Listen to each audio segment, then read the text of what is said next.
Welcome. I don't know how the volume is. It feels loud to me, but that's probably just because I have my knob turned up. Let's see here.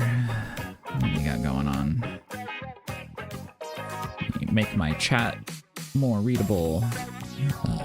Okay. All right. Oh wait, that's got to be somewhere else. Oh Christ, I don't have any room for any of this shit. Well, I will shortly. Okay. Okay. The thank you to Invisity for the sub. 51 months. That's a lot. Thank you, Sasha Hokian, for the sub. I'm not going to read any more months. I don't know why I read that first one. Thank you, Sasha Hokian, for the sub. Thank you to Zot for the sub. Thank you to Gabu Barks for the sub. Thank you to Bramble Light Garden for the sub. Thank you, Melodic Reverb, for the sub. Thank you, Zot, for 30 coin. Message of Moni for toy. Thank you. That's going to go towards Mario Party, which is something that I want to get and stream, probably with friends. So that'll be fun. If you want to see that, toss a coin in the coin tainer. I also, the latter half, so there's $59.99 allotted for Mario Party.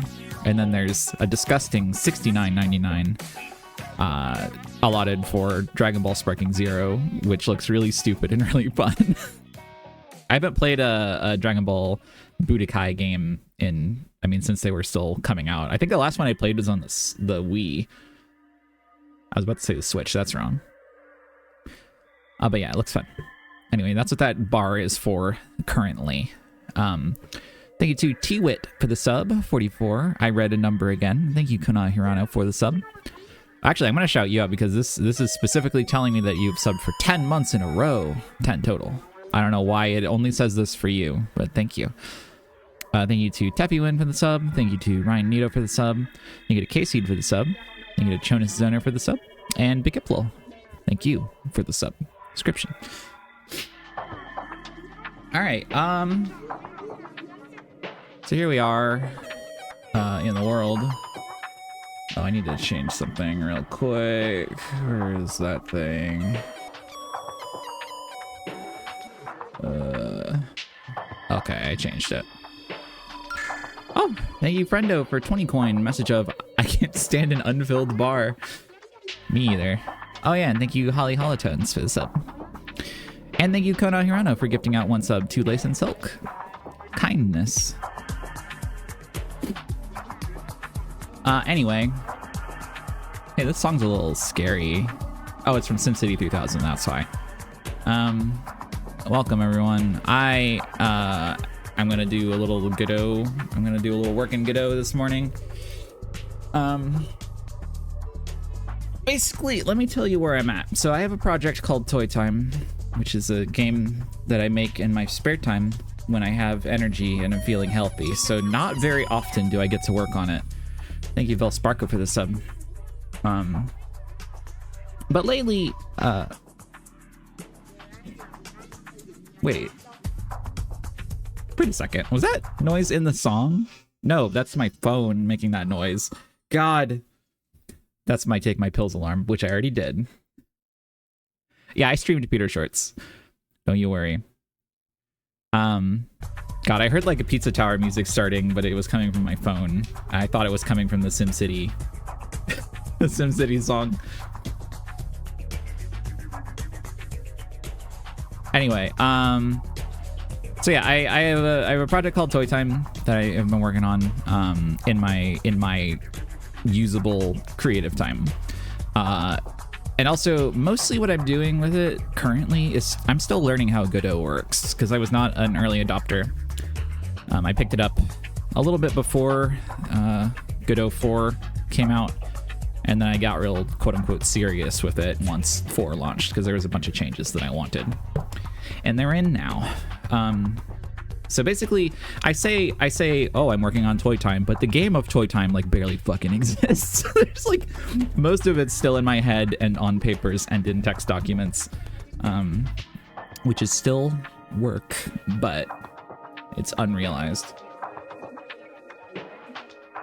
So all the stuff that I've been making is mostly like things to facilitate development and prototyping, and little systems that help me learn how Godot works.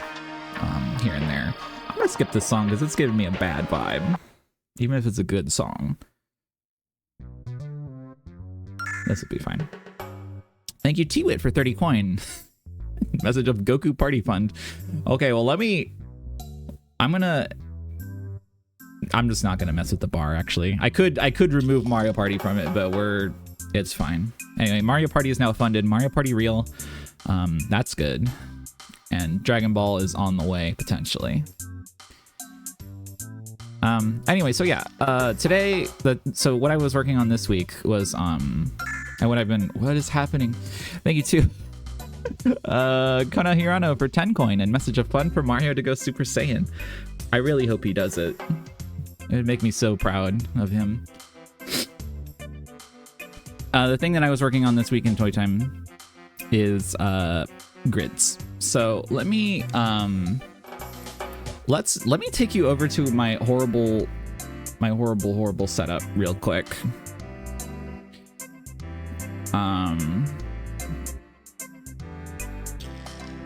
Which you're gonna love. Everybody always loves when I do this. The thing that people love the most is when I say, oh, I'm gonna stream something cool, and then what I do is I fill half the UI with RuneScape captures. So don't worry about that. You don't have to pay attention to that. That's just if you want to know that RuneScape is taking place also simultaneously. I can't hold any more pay dirt. The runescaping is going to reach a point where I have to pay much less attention to it. But I think I'm going to have to tend to it basically immediately. Yeah. So I'm mining over here. And whenever my inventory fills up, I have to go dump my stuff into a bucket. And then pull new stuff out of a different bucket and drop it all on the ground because I hate it. Hey, this song's good. What song is this?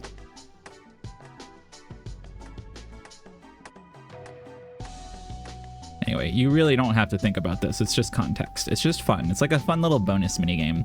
It's like when you play Final Fantasy VIII and then you have you use the Pocket Station, or you play Crash Bandicoot 2 Japan and there's a Pocket Station minigame where Crash Bandicoot also walks around on a little mini pet, and it doesn't matter to the actual thing you're doing, but you can do it. I need to find a place on a screen. I guess it can go back up there. Hype chests on the way. Okay, let me make sure my UI looks right. Yeah, it all looks correctly. Oh, it says Watchdog instead of my XP. There we go. Okay. Yeah, I don't have the upper layer, so I can't use the hopper. So yeah, you can see in Godot there, in my very wide Godot screen that you have to deal with, because I'm not taking it off of widescreen for your sake. I've been working on menu stuff a little bit. Let me capture MS Paint real quick, which is sort of the best way to express what we're working towards. Let's see.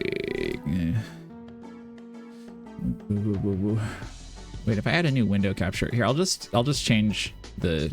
Actually, no. I'll add it to this.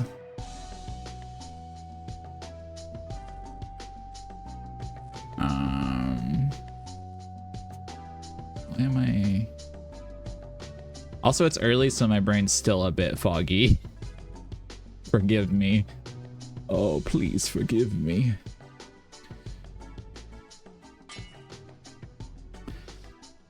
All right, MS Paint is here.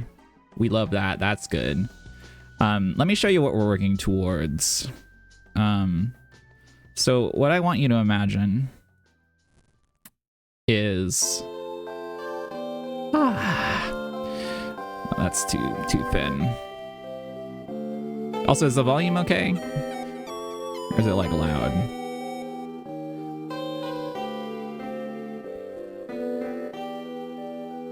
Sound seems good to you? Okay, all right. So what I want you to imagine is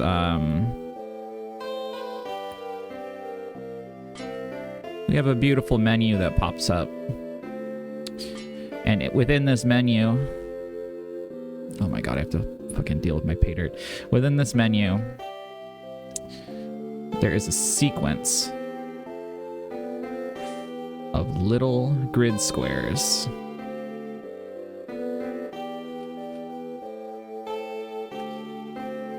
We'll say like this. Yeah, looks good. And then over here, we have a list of items. Ham bone, test piece, long one.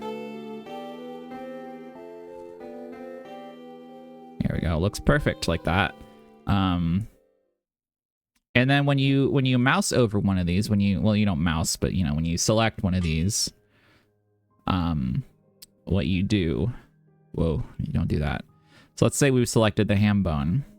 We're moused over the ham bone with our cursor. Each one of these items has a shape. So let's say the ham bone, since it's shaped vaguely like a ham bone, this is a big item. So this is going to be a big one. We're going to say it's like a ham, How many squares do we have? 4. Yeah, okay. This is probably a 4 square one. Bone. So yeah, here's our ham bone. This is the shape of the item. So what we want to be able to do is we select this and we slot it. Ideally, the grid will actually use the squares of the same size. We'll slot it into this grid. So this is what we want. This is what we're after. Currently, I have the logic for this done. I have a logic for something called array shapes, which are arrays that contain simple ones and zeros with potential for any other value in case I need it for, you know, some kind of data. And I can fit array shapes into other array shapes. So the grid is an array shape. Thank you to the Stills for the sub. Also, thank you, Katie Resbunny, for the sub and Mirror Dragon for the sub. I think I missed those. But yeah, you can fit array shapes in other array shapes. So the big grid is an array shape, and the ham bone shape is an array shape. And the way that that would look is like the grid is like, let's see. The grid looks like this. And it's just like, so that would be our grid. And the ham bone would look like,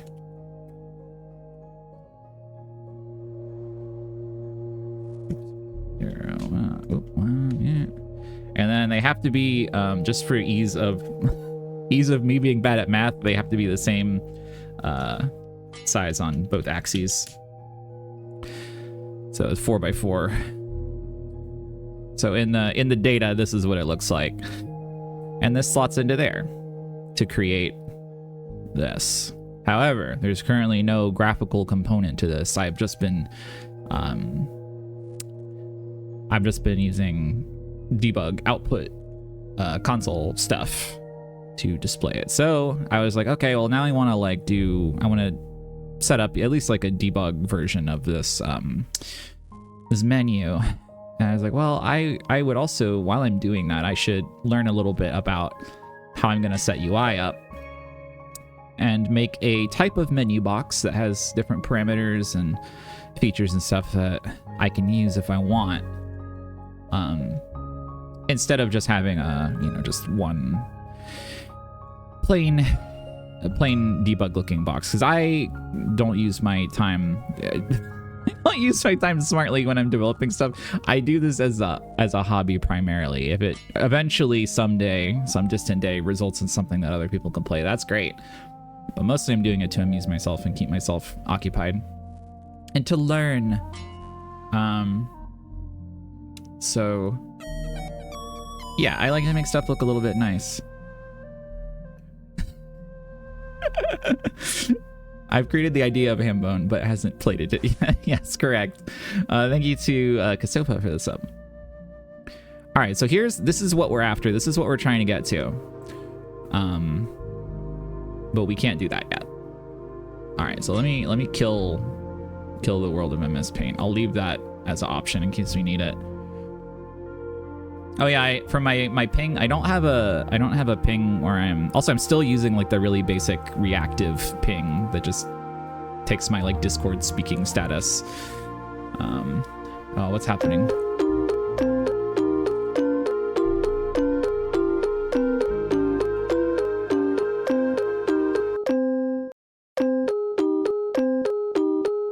I'm scared of this. This is familiar, but what is that? It's scary. I like it though.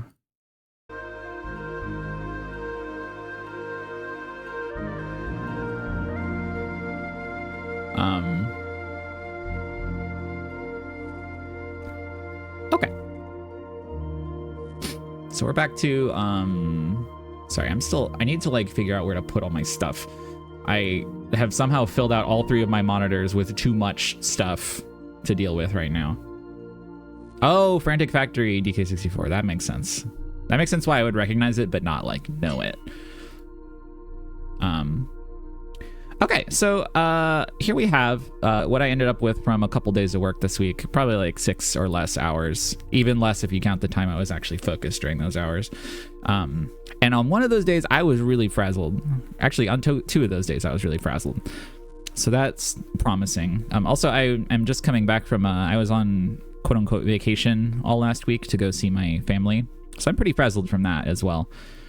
But anyway, so here's what I wanted to do.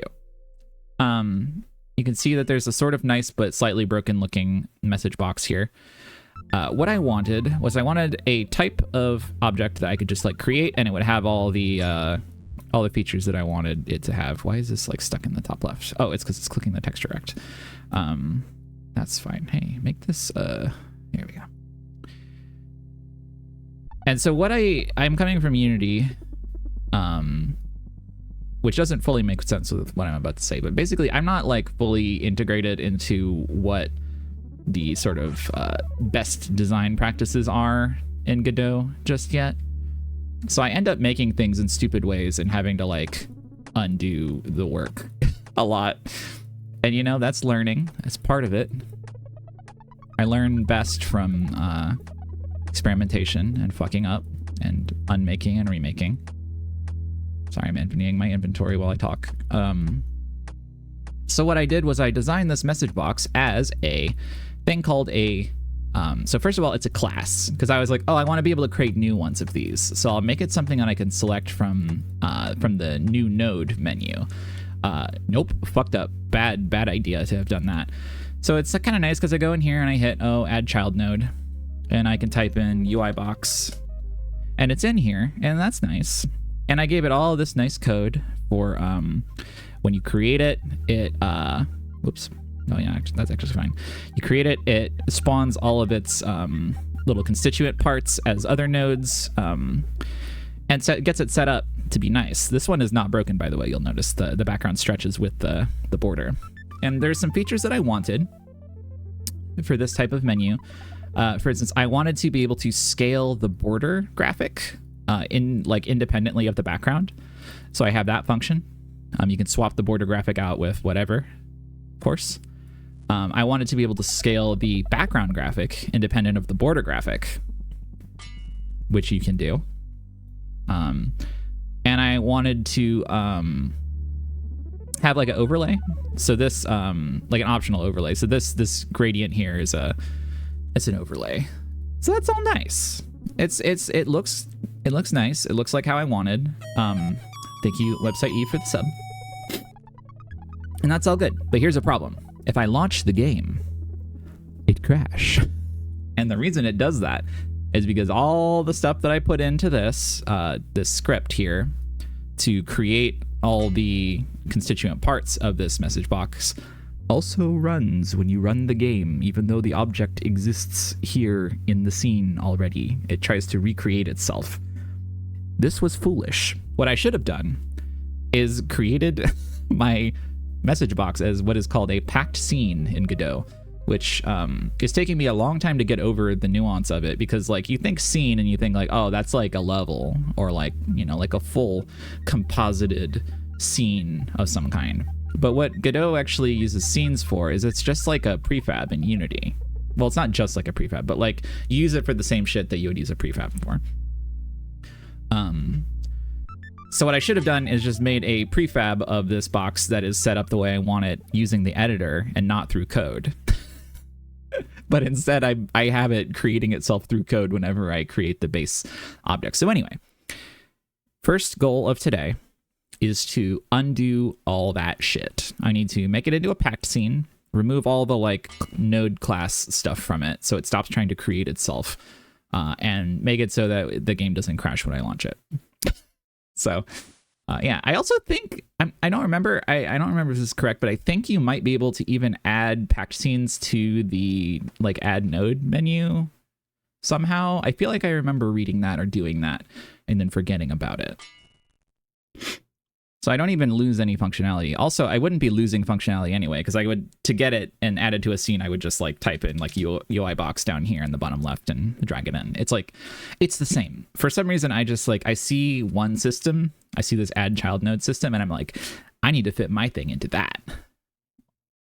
Oh wait, you don't even fucking see this new node menu. Oh, that's not good. Right, okay, that makes sense. Let me see if I can make it so that I can safely capture my like screen, my display, instead of capture Godot. Let me take you back to the lobby. I don't want to be like gesturing toward things that you can't even see.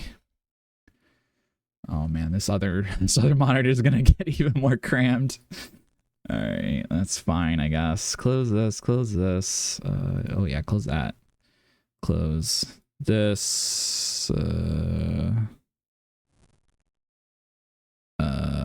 Okay. Clang.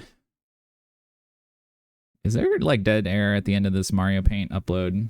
Oh, you know there is. There's like a minute of it. All right. So let's see. Change this. To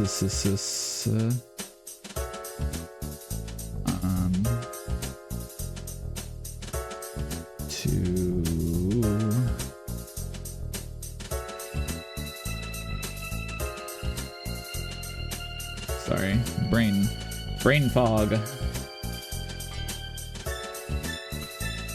Beep, beep, beep, beep. Okay, get rid of window capture, add display capture. Capture this other one. Fit to screen.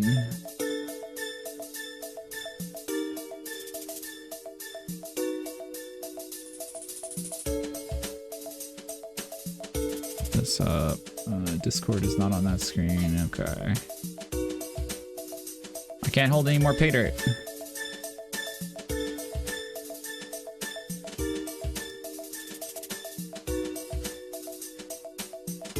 Still need to chop a little bit more off here.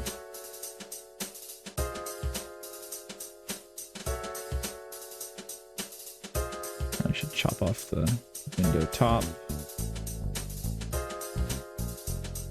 Okay, that might be all right.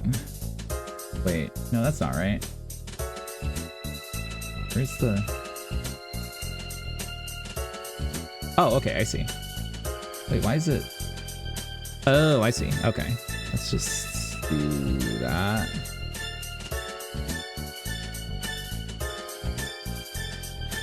Why is it capturing the... Is it showing a yellow? The yellow... I hate that yellow. Don't show me that. Beep, beep, beep.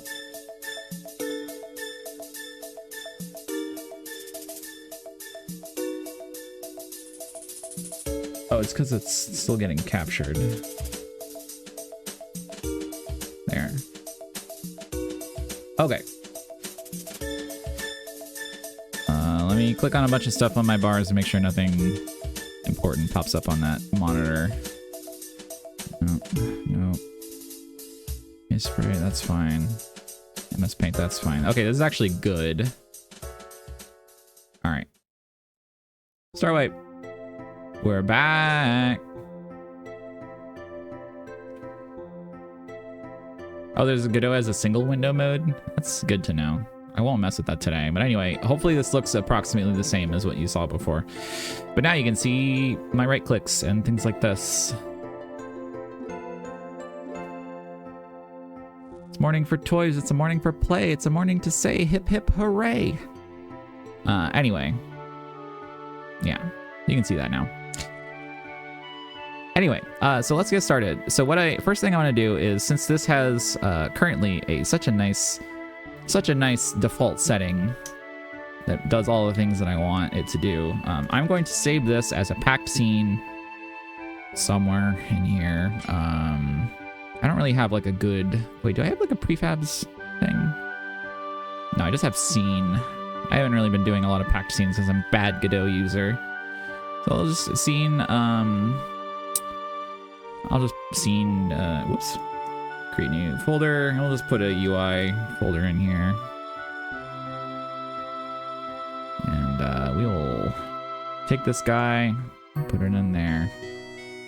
We'll save it as uibox.pscn, or we'll insert some zeros.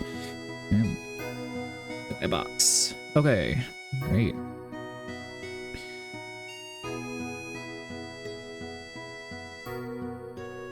playing F-Zero GX while watching my stream. That's amazing. That's an amazing feat of, hey, this broke. That's okay. We'll make it working eventually, but not at this exact moment. I don't know why it changed to be a different size. Let's not worry about that. Okay, so now we have a packed scene to work in. This will be our cool thing. It's gonna look like this, I guess, which is great. I'm gradually learning where all the stuff is hidden in Godot. Whoops, that's size. Like all the transforms and things. One thing I really like about Godot is that this right menu, this like sort of inspector, is really intimidating when you first start this program.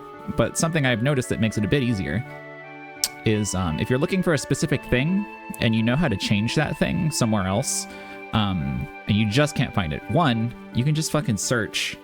You can search for like transform, where is that? And it shows you layout transform.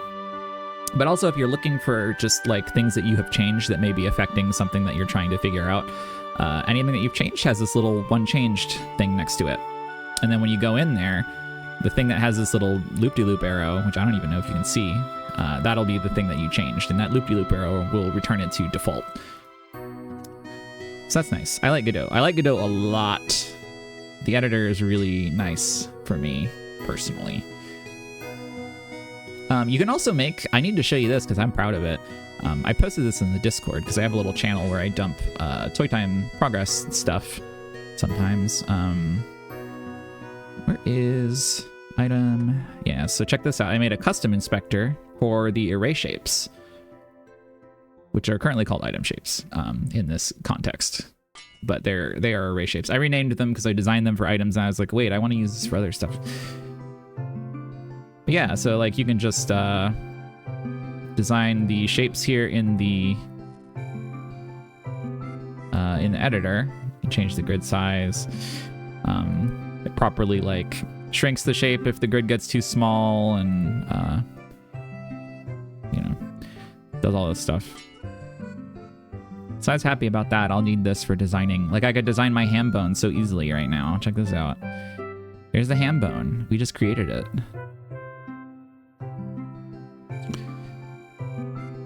So yeah, there's that. You can make custom of these. It's much less bad to do than in Unity, where I loved the ability to create custom editor stuff in Unity, but I did not like the process. The process here is nice because literally all you do, I think I have it open still. Yeah, you just make it. You make it in the editor as if it was just like a piece of point and click UI, and then it just gets embedded in your inspector over here where you insert it, along with some code. It's not like automatic, but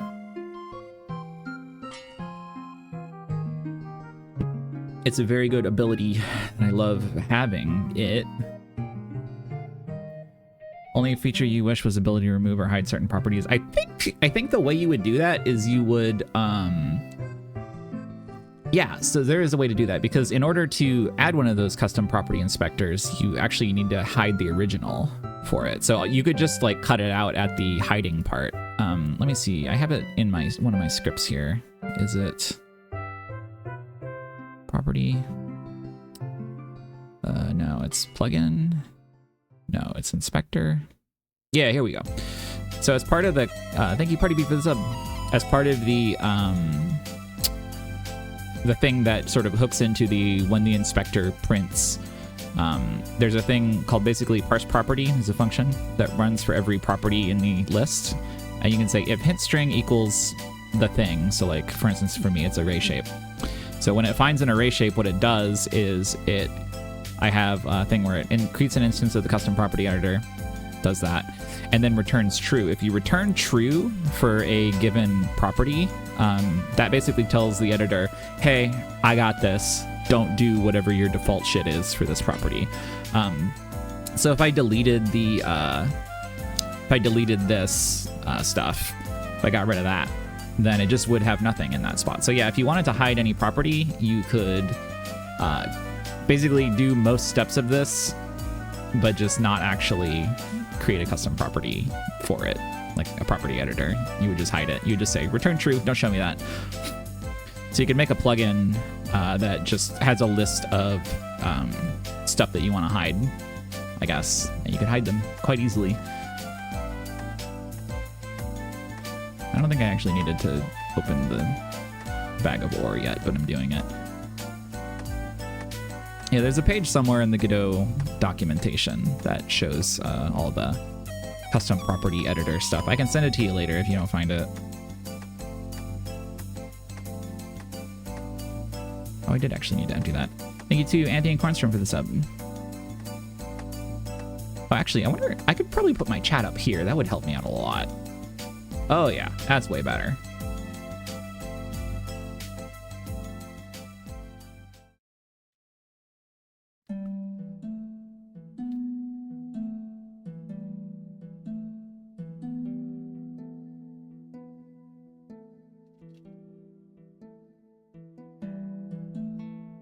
Oh, actually, I need to hop up for a sec and handle something real quick.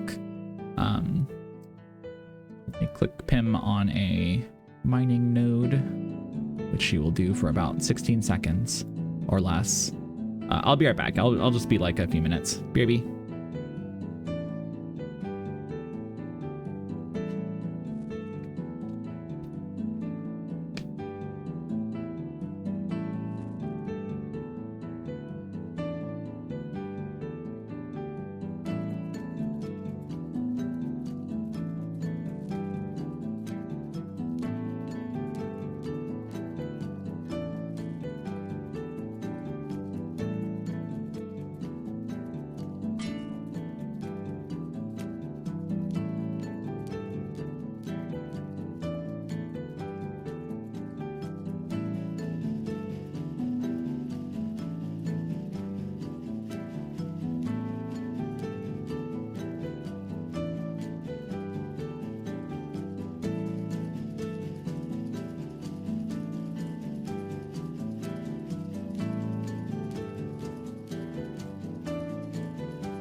Whew, okay, I'm back.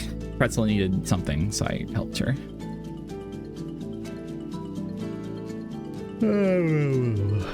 I ran up the stairs for some reason, and down the stairs, so now I'm out of breath.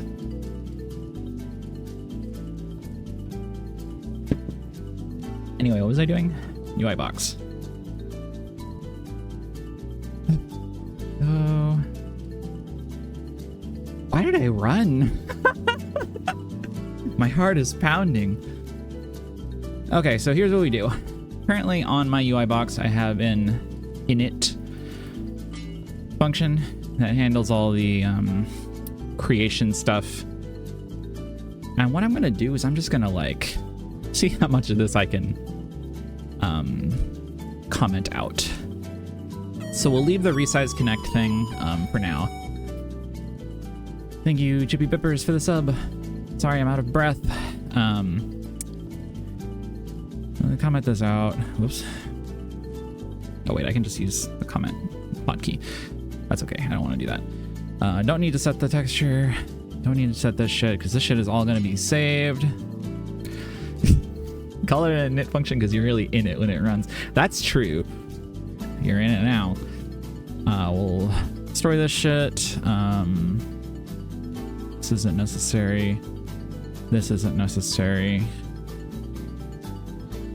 I think basically none of this shit is necessary. Yeah. Basically, most of this shit just isn't necessary. My inventory is too full to hold any more pay dirt. Oh, you're still in the lobby? I'm sorry. Sometimes people seem to like the really tiny TV, so I'm never sure if you want to come back or not. Okay.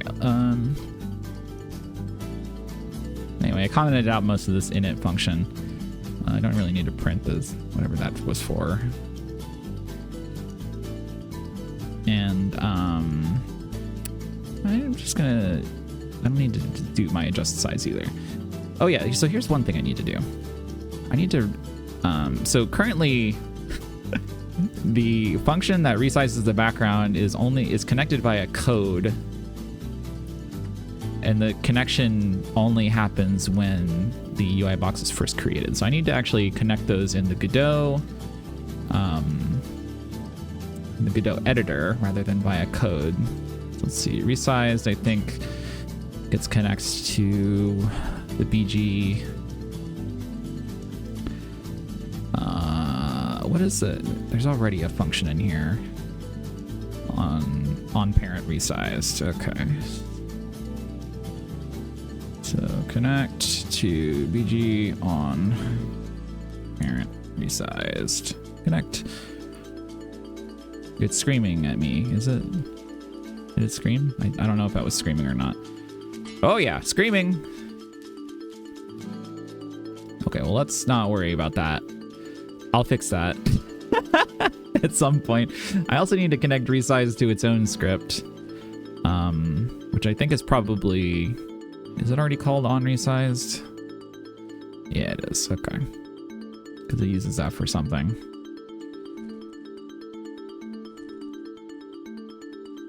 I know it's already connected, but it's not always going to be.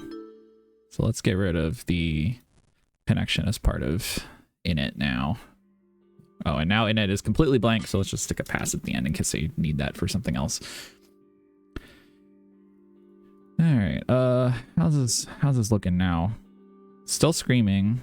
Error calling from signal resize to callable. Texture direct UI on parent resize method not found. Why is it not found? Oh wait, did I? What do you mean it's not found? It's literally right there.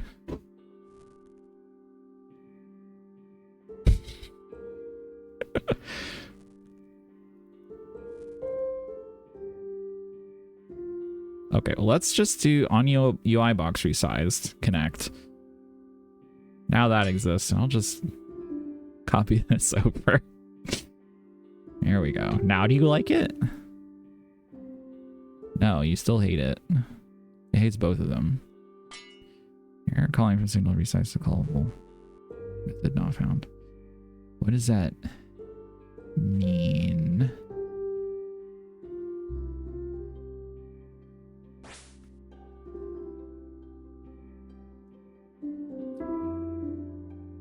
It's possible. Maybe I should restart the editor because I've had this open for like days. I'm gonna do that real quick. All right, let me reopen the editor. Yeah, save that. That's fine. Close her up.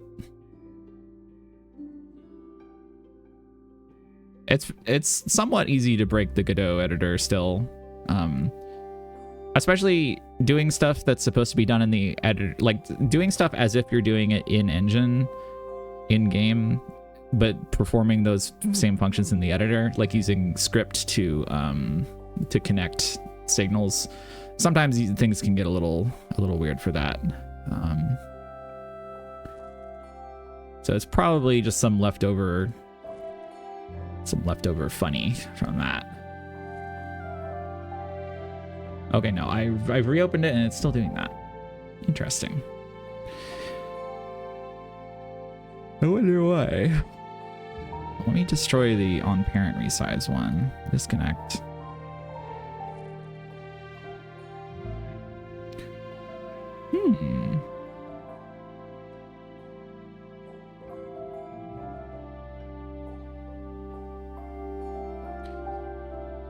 What's that about? Like, it's able to find it when I click it. Oh wait. Do adjust size is not a tool script. Is that why?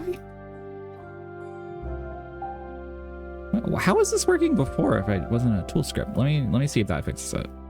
No, that's not. Because it's being called by the. Okay, well, if it wasn't a tool script before, why would it? Let me once again reopen Godot. Because if you make something a tool script, it takes like an editor refresh to reactivate. Tool scripts, by the way, are scripts that can run in the editor. You can make anything a tool script. It's dangerous and fun. I don't think I need to keep swapping away from this screen. I just always want to be sure that there's nothing. It's not supposed to be there. All right. So we reopened it. Oh, okay. Yeah, it was the tool script. Something about the way it was structured before was making the background script work, even though it wasn't a tool script. And the way that I changed it by making it a scene made it not work. Who knows, man? I don't care that much. All right, so let's also connect resized to itself now that it's not connected by code. Does running the scene also reload the tool script? I guess I haven't tried doing that. Fogzon, thank you for the sub. Wait, oh wait, you're right. I've been glossing over the 50s. I forgot that was an important one. Thank you to everyone who has 50 or more. Oh, I see what you mean. You run the scene instead of tool scripts. No, tool scripts are super useful. That's how I was doing these UI boxes before. It's because they were created in the editor and then they created a bunch of constituent parts. Even though is in the editor is running script. It's so cool. Can someone tell me what this song is? Can Rook tell me what this song is? Song. Oh, okay.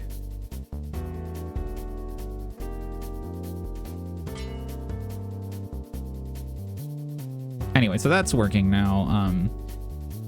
Let me show you something else that I wanted to change a little bit.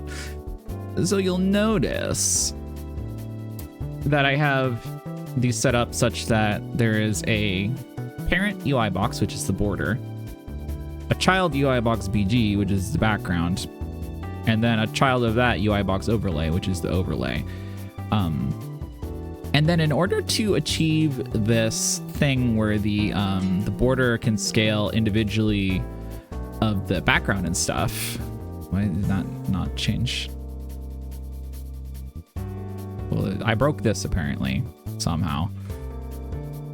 I'm not sure how I did that.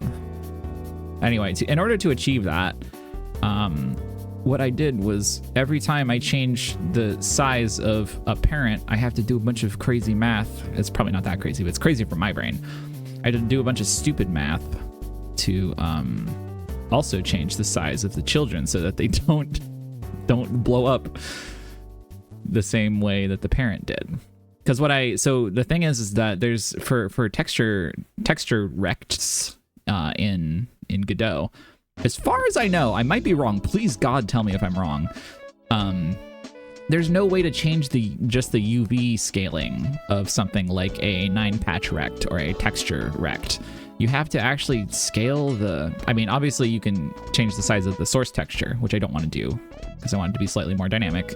And having like something that's, 4 pixels tall be actually like, 32 or 128 or whatever, it makes me sick to my stomach when I could just resize it. But yeah, so I have to actually scale the node itself and then do stuff to make sure that the children nodes don't also scale. Well, they do scale, but they adjust their size such that they will look normal. They will look expected. And also it shoves the position around a little bit, because you see how when the border scale goes up, the texture starts right where the border ends. So that means I have to change the position of it a little bit, which actually I guess I would have to do that part no matter what.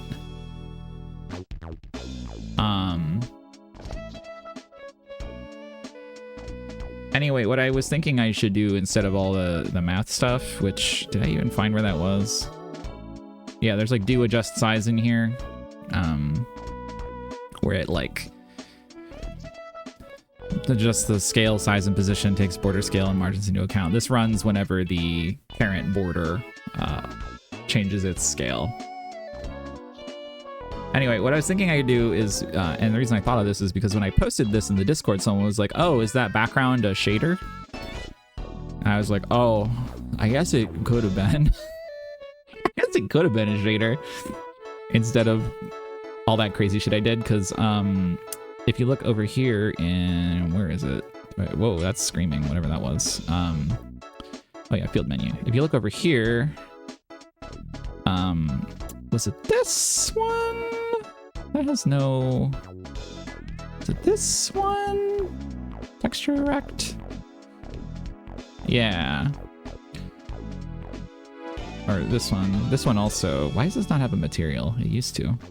Let me give this a material. New material. Quick load field. Set this checker. Where is it? All right, quick load checker. Well, why doesn't it have checkers in it? Oh, it's because I wait. Oh, it's because I put it in the panel container. Stupid. Clear. Sorry, it's this. This is the one I needed to change. Okay. Anyway, so this is just it's a panel container, which is a type of UI element control that causes whatever is inside of it to just fill the space. And then I have a texture rect inside with a shader that causes the checkers to be repeated. And then also that shader has UI scale on it, so I can change the scale without affecting the actual, size of the without changing the size of the actual node at all, and thus defeating the evil. So I'm emptying my inventory now. Yeah, this meeting absolutely could have been a shader. So I think I am going to sort of restructure how I did this because I think it was bad. Even though it so here's the thing.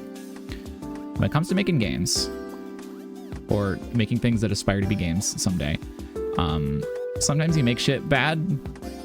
And a lot of the times, as long as it looks right and it works and it doesn't cause problems, you should just leave that. If it works and it does what you want it to do and it doesn't cause problems, it's okay for things to be made stupidly or poorly. And then you just take note of it and move forward. But I am so early in this, and I'm mostly doing this as a learning experience. I like to learn and then implement better ways of doing things if I think of them. If I was making something that I had aspirations to complete anytime soon, I would be treating it a little differently, I think. But since it's an indefinite passion project, quote unquote. Yeah. Anyway, in this case, I think I am going to do it because I want to also see if I can add the... I want to see if I can add another shader as a second pass that has the overlay gradient. So I could just have one child object instead of two. And by object, I mean node. Also, yeah, I do think that when you're really early in learning a new, engine, it's fine to kind of refactor and take things you've learned and do things in a better way. But that's again, if you're working on a big project and you are very early on and you are learning a new engine, not oh, I'm working on something that I want to have released in the next year or two, and I'm familiar with my work environment, but I just thought of a better way to do something. If you get caught up in that too many times, you will never make the thing. What is this song? This is just a song from music. Okay. Anyway, what was I doing? So, right, we are removing all the stuff that will make it crash.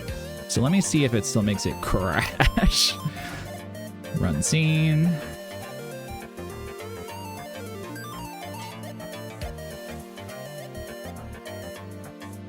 Hey, it doesn't crash anymore. That's great. So let me see if that uncrashes the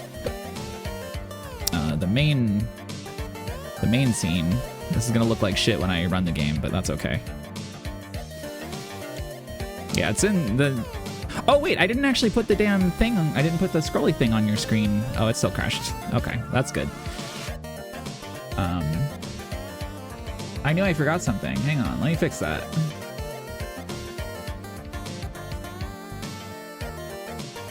There we go. And I need to uncrunch that.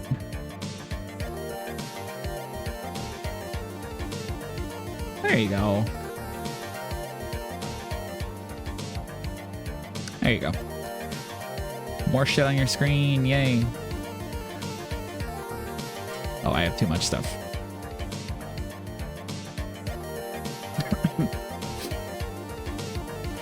Once I have 76 of these delicious golden nuggets, by the way, in the game of RuneScape, I can leave this area and go to a place that's much less time-consuming, or not time-consuming, much less attention-eating. Not that it's too bad right now, but it'll be better. Okay, so why did it crash that time? Let me hit play and see. It was something to do with the text box, or not text box, the UI box. Probably some leftover shit from one of those janky menus. Set texture on a null value. Oh, it's because UI box old still exists. Okay, let's just get rid of all that shit. This is my first attempt at this. Okay, so let's kill that. Try again.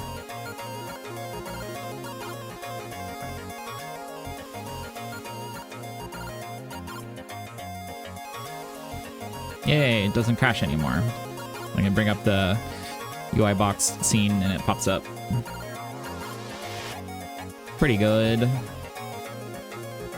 Okay, so that's a good start for today. Not the most time efficient day, but... Okay, so let's go ahead and kill UI box old from this scene. Which one is that?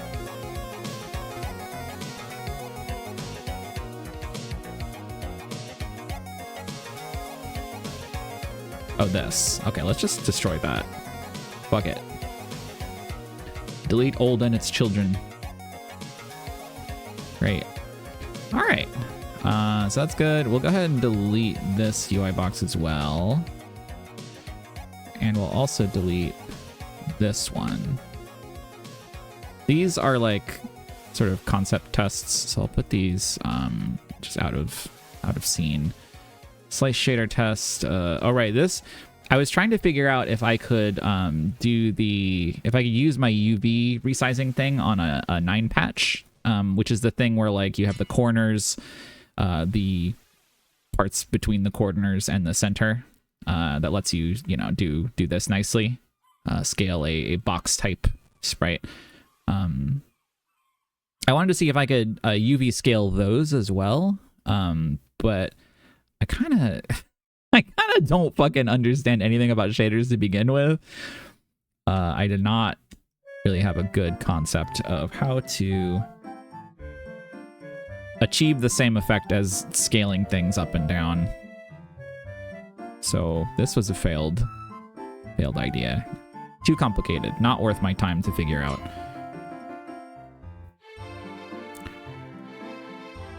What's this song? Oh, RPG Maker 2. Jess is working on UI boxes that look like this, but making them less bad internally.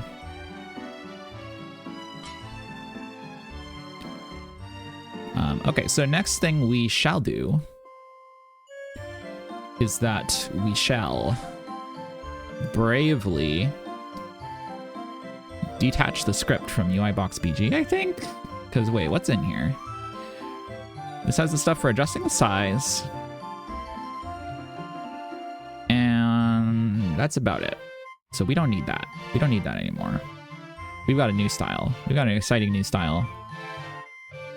Let's detach that script. By the way, for anyone who doesn't know, nodes in Godot can only have one script attached.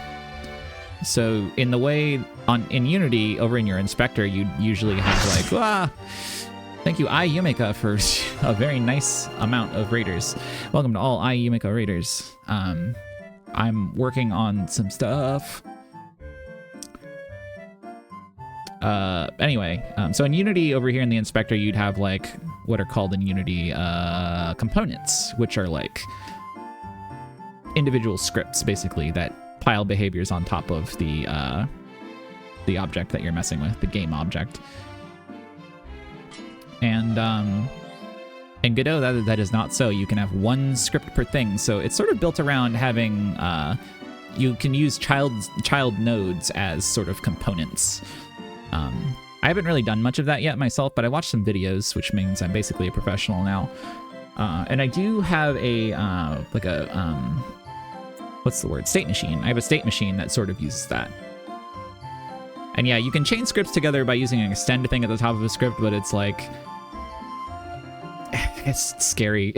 Doing that is scary. I'd rather pile up a bunch of nodes in a way that I can see than having like a bunch of scripts like sort of piled into one script. Usually I just extend the sort of base node that it's on and then have different sibling or child scripts, or not scripts, nodes to handle the rest. Yeah, something like that kind of inheritance makes sense when you have like a default basic type of object, and then you have like different ones that have different different features that are more granular. There's actually I forget if I've talked to this or if I brought this up before, but there's a series of videos where there's a person on YouTube who is previously a Super Mario World hacker, like a mod creator, and they wanted to learn how to use Godot, so they started remaking Super Mario World in Godot using the intricate knowledge that they have of the workings of the original Mario World. And they're also trying to use the sort of design structure of Godot as much as they can. And that series of videos, I think I have it in my credits. Let me see, credits. Yeah, Y on YouTube is the one who did that. WYE. So if you want to see those videos, it's very nice. They've got a pretty interesting setup for the way that their Mario World blocks work, which I think is in their most recent video, where they have like a base block type, and then the different traits of a block are all actually hang on a sec.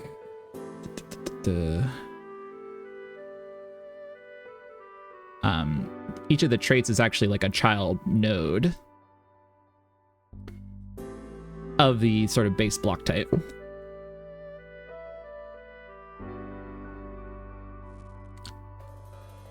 And it's really nice because it looks really good in the UI, and it's easy to like add and remove different traits.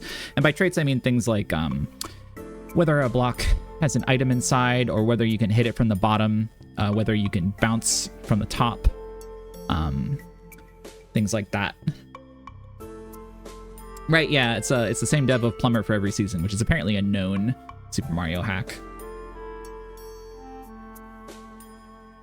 Which is pretty cool. Anyway, I recommend those videos if you want to learn a little bit about the structure of Godot, along with someone who is learning the structure of Godot, which is a useful type of video to me.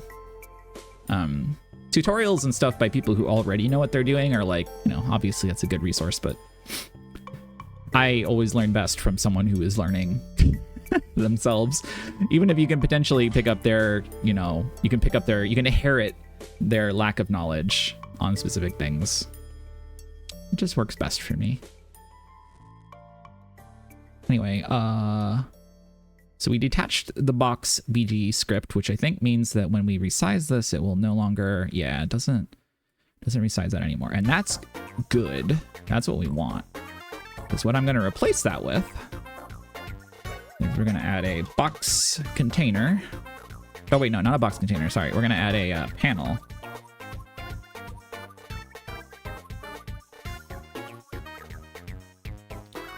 Oops. Oh yeah, I need to turn off. There's something you can click called group selected nodes, which is really nice. What that does is if you select anything, because normally, so let me turn off group selected nodes. Let's say I want to move this box around in the scene. If I grab something, it'll grab the first thing that the mouse picks, which in this case is this little overlay.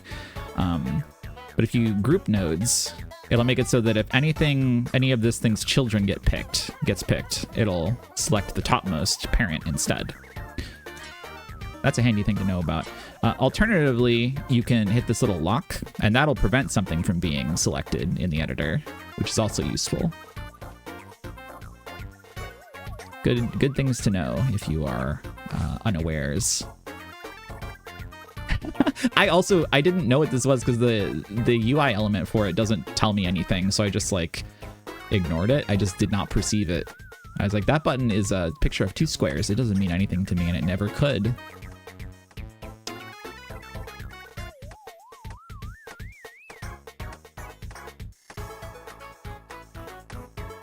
Sorry, I'm emptying my inventory now.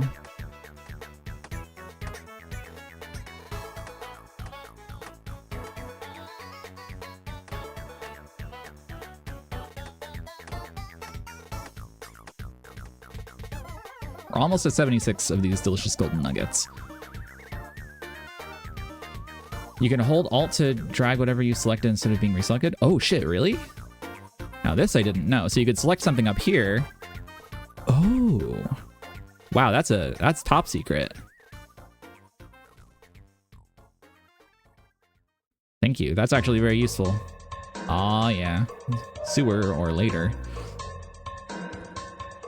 Okay, we're gonna hide the BG, the box. We're gonna have this panel, which I guess has a... Why does it have this darkness on it?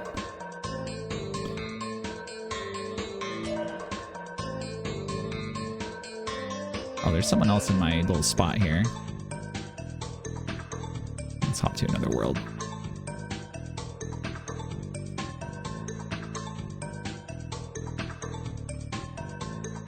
There we go, no problem. Okay. Why does this panel have a... So I already have Prospector. The reason I'm grinding nuggets is because I want the collection log for Motherlode Mine, so I never have to come back here. I've never bought the upstairs stuff, but I already have Prospector from before they made upstairs super good. And is it in here? All I'm missing is the 2 bags, which are useless for UIM. Well, they're not useless, but they're useless to like keep on you at all times. These would be good if you... Well, potentially good if you needed to do something very specific for a period of time, but I just want the collection log. So I basically, here's what I set up. I figured out how many nuggets I would need in order to, so each of those 2 bags costs 100 nuggets. And then you can sell them back for 80 nuggets. And you can also sell the entire Prospector set if you have it for 144 nuggets total. So I figured out the total amount of nuggets I would need to mine in order to sell my Prospector set, buy the coal bag, resell the coal bag, buy the gem bag, resell the gem bag, and then rebuy the Prospector set. I figured out how many nuggets I would need to do that, and then have no nuggets left over at the end. And I'll have the collection log done, and then I can go mine bones instead of this shit, and never come back here again. Because I don't hate Motherlode Mine, but it's not like good. It's not good for me, because most of the upgrades and stuff like feed back into doing more of it. And while I don't think it's bad on the upper level, because these nodes last for like 46 seconds instead of like 16, which is pretty good, I would rather be mining bone chips in Camtorum, because that is very hands-off and you get bonus prayer pieces. And that's what we're going to be doing after I get my nuggets all in a row. But for now, I'm stuck here. And by stuck here, I mean I decided to be stuck here. Put that on a t-shirt. All right, so let's add a child node to this. We're going to go texture 2D. We're going to basically, or texture back, sorry. I'm going to set up the same thing that I had set up in the other scene, where I have a material New shader material. Quick load this. I need to rename the shader so it's not called field menu, which I'll do eventually. That is truly what RuneScape is all about. Thank you, Truxanima, for the sub.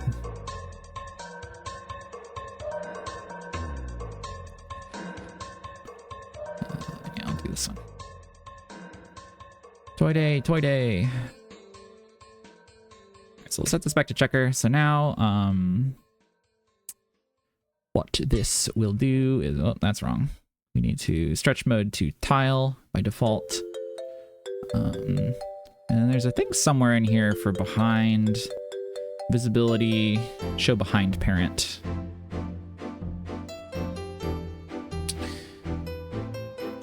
Well, that's not right. See, I'm not sure if panel is the right node to be using to stretch out something. Stretch a child node. Actually, why is this? This should not be stretched like this. Let's undo several steps.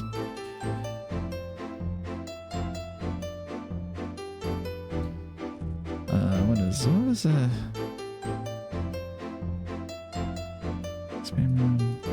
Why did I have this other one set up? I already forget. Let's go back to that other scene. You can just use a normal control node to do that? Okay, I'm gonna do that instead.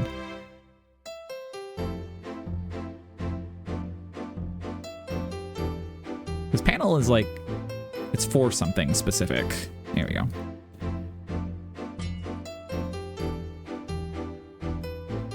Oh yeah, what's the regular container node do? Base class for all GUI containers. I think, yeah, that is, you don't usually want to use that one on its own. You usually want to use that with something else. One of its stronger variants. But yeah, control will probably be fine. I just need this to fill out the parent. How did I have this set up in the other scene though? That'll give me a clue. That'll give me a hint. Not this one. This one. Wait, this is called panel container. Did I name it that? No, I didn't. Oh! Right, no, this is what I wanted. Not just a regular panel. Well, we'll see. Actually, no, let's use that. That seems good. No, that also has a stupid gray box on it. We're not going to use that. You can set the anchors on the control node to full rect. Ah, yeah, haha, hee hoo. Where the fuck do you do that? Anchor. Is it on the... this one? Is this song, is this from Mario? No, this is from Terraria, that's right.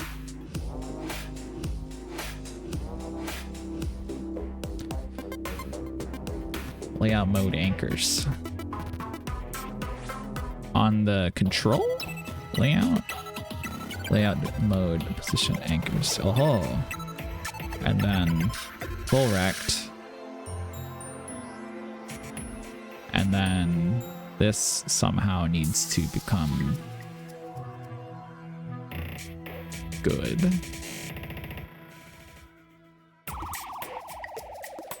Size, ignore size, bit width. None of these things do anything. Because the parent control node isn't doing anything to control the size of its child's. Where do I set that up?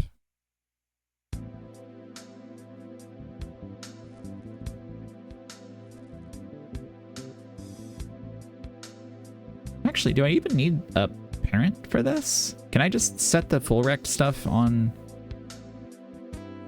Wait, why do I even... Well, I guess I do need this to respect the size of its parent. See, basically, the goal is to get this texture rect to always be the size of its parent without me writing a script to do it, because I know how to do it with a script. But I'm curious how one would do it with just node behaviors built in. So hang on, if I did layout mode anchors, full rect. Oh!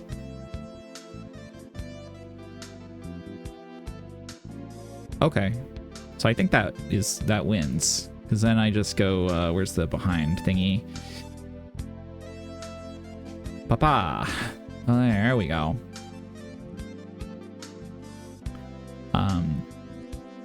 Yeah, although the thing is now, and maybe this is okay, but it doesn't take into account the margins created by the graphic of the parent. Is there like a margin I can use for the full rect to change how full the rect is? Is that a thing? Because again, that's something that's a bit easier to do with if I have a control parent. So maybe I will have a control parent. I'm learning. Yeah, so this. Yeah, so then, but then I guess I would need to still do this in script. Behind? But I could do this as part of the parent script.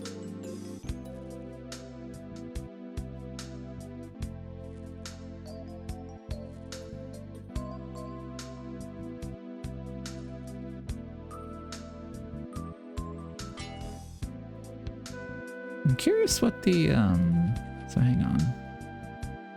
Back to the, if I don't choose. So full rect is what makes it big, huh? That's interesting. Is there a way you can have full rect, but then like also still anchored in the top left? Because it seems like it's, oh wait, no, it is. It's oh, it's because I was holding Alt that it expands out to the left when I, why is it?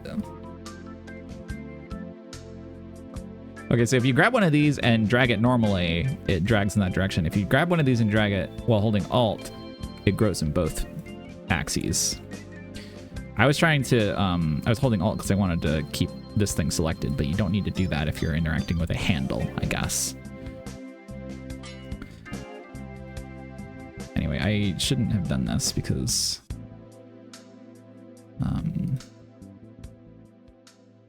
so I need to actually lock this. This should never be touched by human mouse cursor.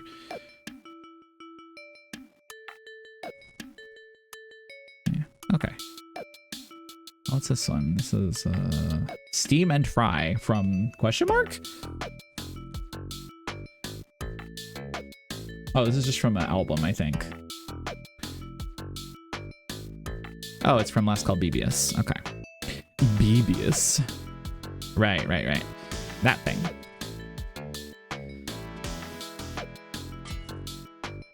Okay, so now we have a nice texture rect, which has a UV scale on it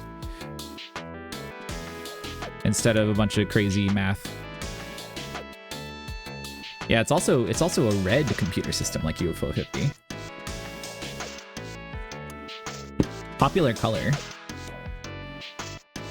It seems these days that red is becoming more and more popular as a color. Okay, so here's next thing I want to do. What if I add another shader pass to add the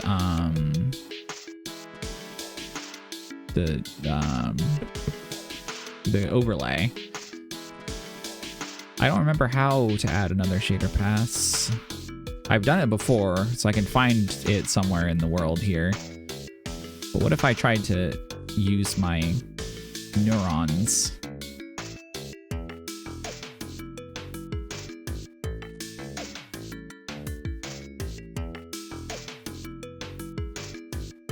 By right-clicking on 1,000 things. Where was the...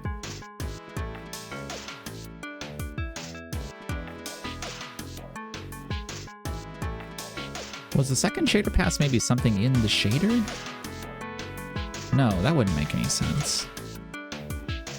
I have too many shaders. I'm also often thinking of neuron activation.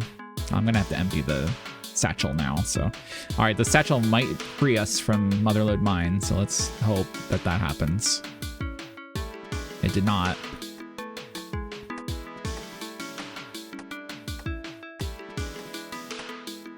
Anyone want a pile of free ore? Come to the world, whatever world I'm on, for an ass kicking.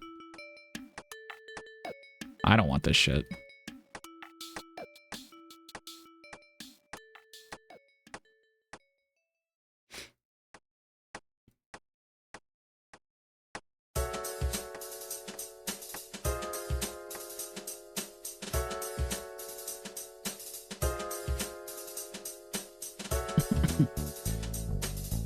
Okay, shader pass. How did I do that? Question mark. Let me look at my materials. It's not in materials. Okay, let me look in my test room.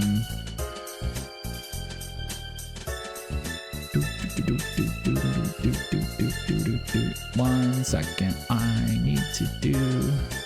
There we go.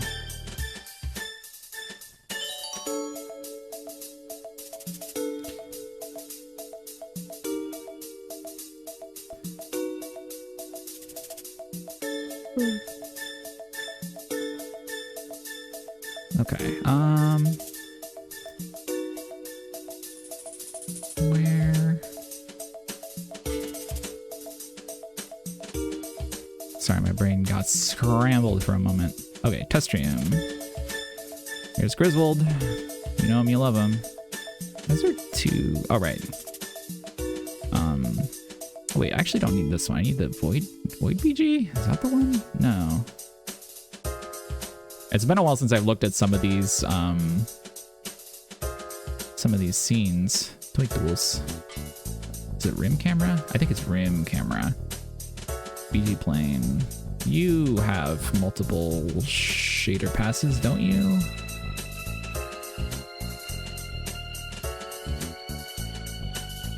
Yeah. How? Material.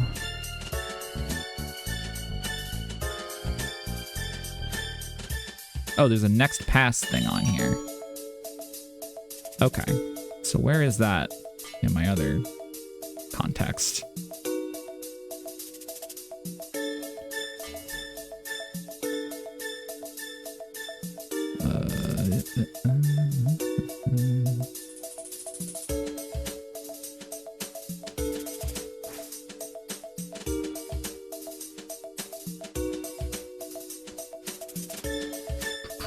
So this doesn't have a next pass, so there must be like a next pass property in that other shader.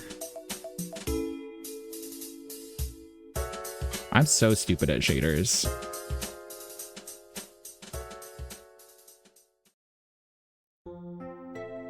Where was that? That was in rim camera.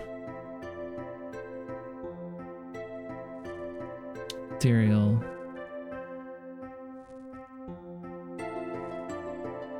Okay.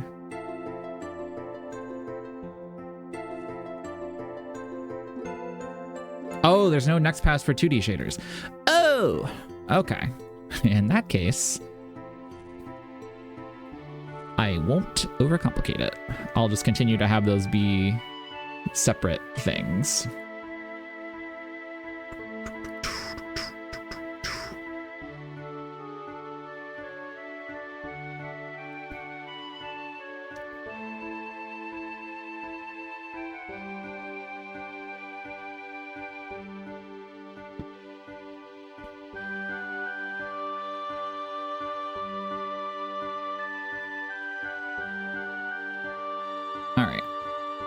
So the overlay can also, I guess, probably just fit in this control. And I'll just set the layout mode also to be full rect, and it should just, yeah. So that's actually not any more complicated, literally at all. Why does this have a script? What's in here? Oh, this also has the BG script. Oh, let's just attach that, shall we? Did we already hear this song? I don't really care because it's good.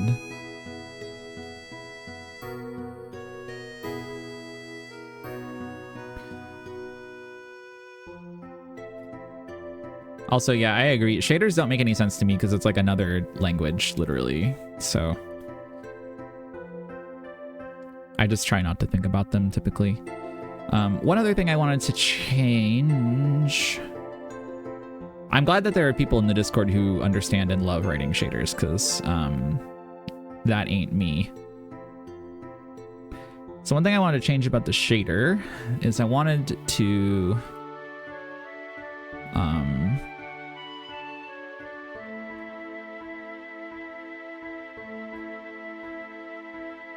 so currently I was using, actually, you know what? I probably don't need to fuck with that. Godot does have shader nodes, which is nice. It also, so let me show you something cool and so sick. It has shader nodes, like a visual shader editor. It also has a button that pops out the actual shader code for anything you make in here. So if you're wondering how to do something in a written shader, but you know sort of how to get to it in the visual editor, you can cross-reference it, you can learn. Is this popping up on screen? Yeah, it is. Good.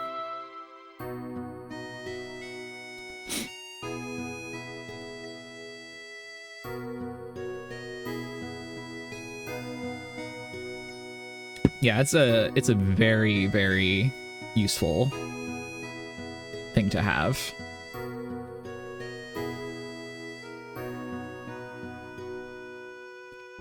Yeah, you can also just like edit the code or whatever, but I learned about this button the other day. Previously, there's another thing you can do, which is when you go right in here, you can convert, actually, where do you do it? Oh yeah, there's a button or a little selection here to convert to shader. So you can convert any visual shader to a written one permanently if you want. But if you just want to like reference something and see like, what is that in the actual code? Then it's, you can hit this button. I feel like we heard this song. So I'm going to click on something else because I think we're probably stuck in a loop. Let's go with, there we go. That's nice. Nice, relaxing choice.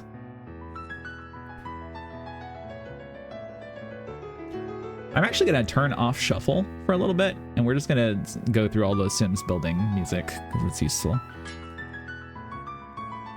It's useful to me. Anyway, what I was thinking was that...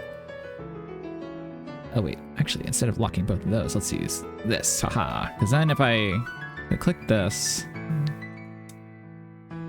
Well, it's actually... Whatever, it's fine. I actually don't need to do any of that shit.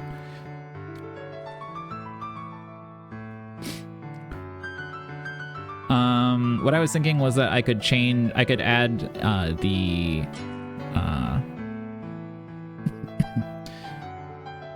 what's the word? Actually, wait. Do I need multiple shader passes, or can I just like have two textures in here that combine into one texture ultimately? No. Wait, yes?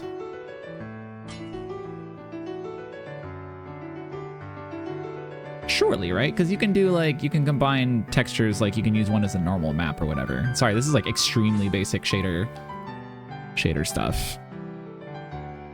Because you could like mix the two. This is overcomplicating it. I'm not gonna do it. I'll learn about that later. That's not part of today. Oh, did they use this in Gmod Tower? That's good. What I'm gonna do for now is every graphical canvas item in Godot has a thing called self-modulate, which just mixes a color in. Whoops. I'm gonna just use that instead of the shader. Where's my? Oh wait, did I delete? Oh wait, no, I don't. That's actually fine. What I'm going to do is grab the colors from, because I had them saved in here. BG color is this. I'll show you the effect I'm going for. And then you can tell me if there's a way that I'm thinking of. So basically what I would want ultimately is I want a thing in the shader that handles the modulation. Hey, wait, why is that not? Oh, does modulation not work if you're using a shader? That probably is true. Okay, well, I'll need to add that then. Let's add that.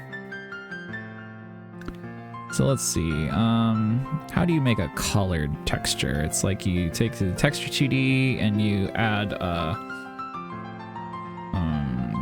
color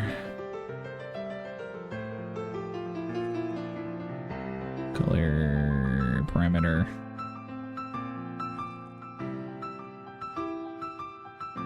And then how do you mix these together? Is there like a mix? That's not quite what I want. Oh, God. Modulate can work with shaders. You need to set up the shader in a specific way. I see. What if I just have it in the shader? Because it shouldn't be that complicated to have something that like works similar to modulate, right? I just don't know which node is the thing that combines a texture 2D and a color.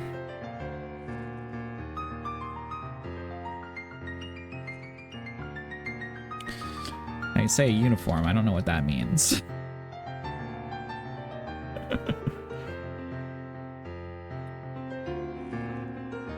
Is that this? Okay, so just mix. So feed this into that. Oops. That doesn't go in anything. So. Sorry that the shader editor is the smallest thing on the screen right now. I can't hold any more pay dirt.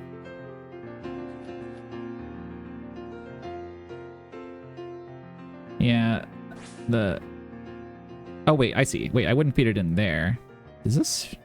Okay, that feeds in there, so I'd feed it there. Unplug that. Plug this in to B, and then spit it out here. Okay, we've got a little something going on. Some kind of change has taken place. It's not quite what I want. Uniform is the name for a shader variable which doesn't change between pixels. Okay, I see. Now here's a problem. This doesn't look blue. Let's take off the overlay to simplify what we're seeing. It doesn't look blue. It turned gray. Even though my color is so blue. So I think what I need, I don't actually need to mix them. I need to like what? Add them? Additive? Need to like add the color onto it. Actually, is there a modulate in here? No. Add,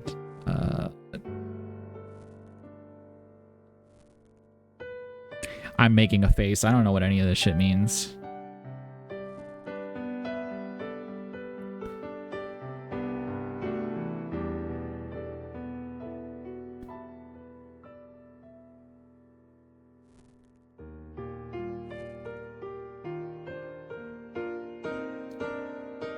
Sometimes I think it is a little bit easier to use the written shader code. Thank you, Limey for the sub.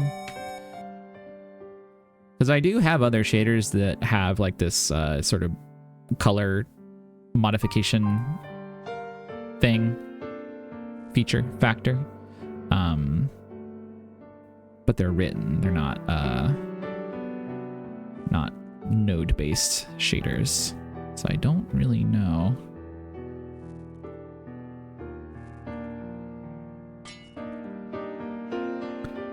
How to achieve it here.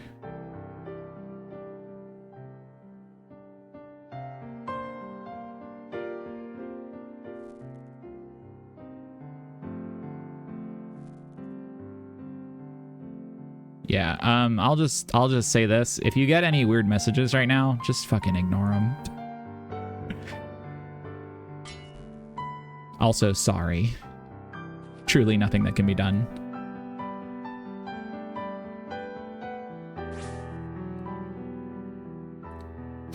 Just ignore it.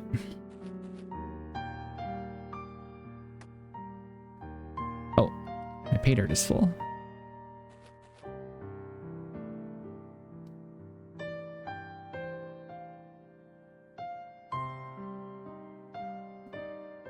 I'm telling you to ignore it, and I would appreciate if you would.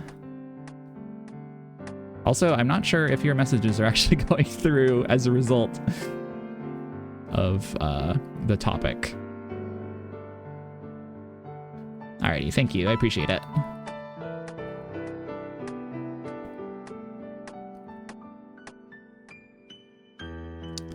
Hang on. After I empty this pay dirt, we got our 76. So let's, I'll need to take a short break to move us to the new location in RuneScape. And then also try and figure out something that has happened on my Twitch channel. How do I...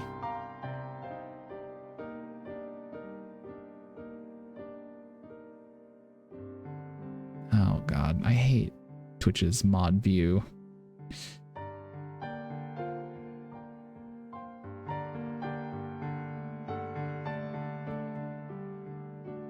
Okay, wait, here we go. Alright. Sorry, Twitch was automatically marking you as a suspicious user, so none of your shit was going through. Very sorry to Torquedo. I think I fixed it now. I was still getting the messages though, so that's who I was talking to. Sorry to confuse. Alright, we have 76 of these, so let's hope I did my math right. Let's take off our prospector gear. Let's see. Go ahead and sell my prospector.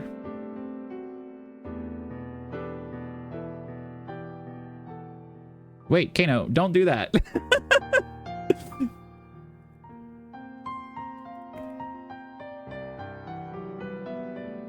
Oh, wait, maybe do that. Was I tricked? Was I foolish?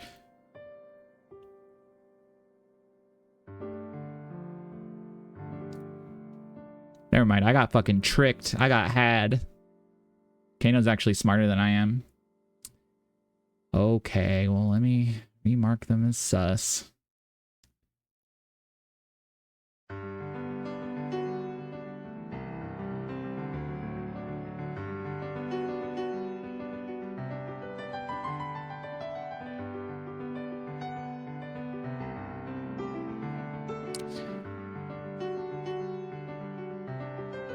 Oh, smart. Kano, you're so intelligent.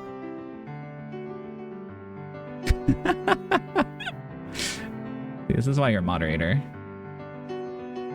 Anyway, sorry again, Torquedo. Don't worry about it.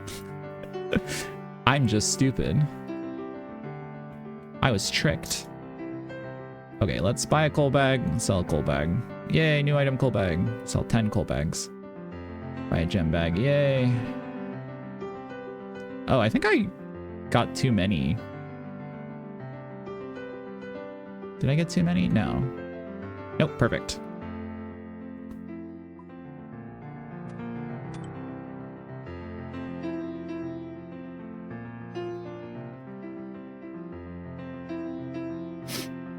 All right, so I can leave this place now.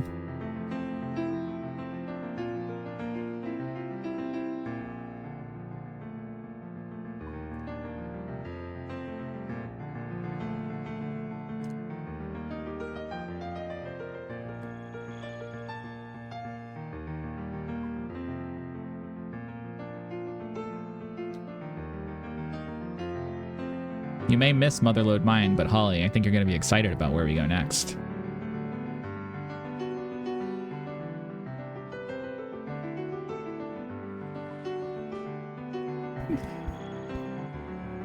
Kino came up to give me a hug and a pat on the back. Thank you for helping me. Yep. Thank you for seeing through the ruse. It was easy. No one says more.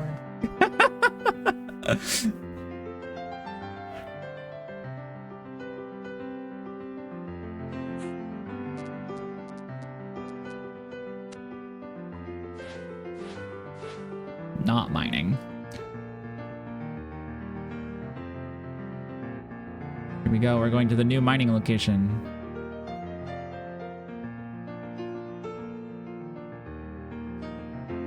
We're going to Dorf's special wet bone mine.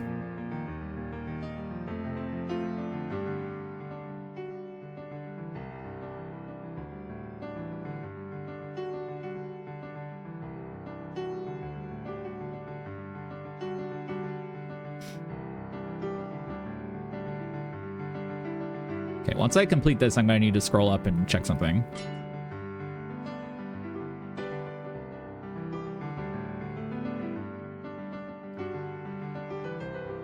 All right. Here we are. These bone mine walls are personal and last a little bit longer, so it doesn't matter if anyone else is here. Let me, I guess I can change some shit on the UI.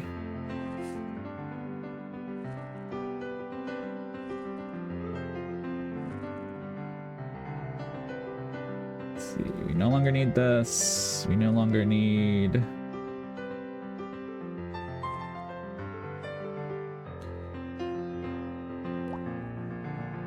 this. We no longer need the mining.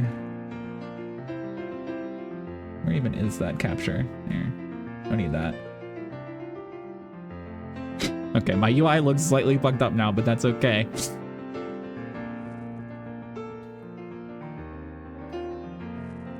Oh wait, there's one more mechanic.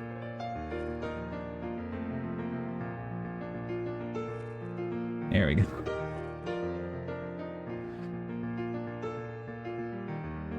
I love the sadness of the build mode songs. Okay.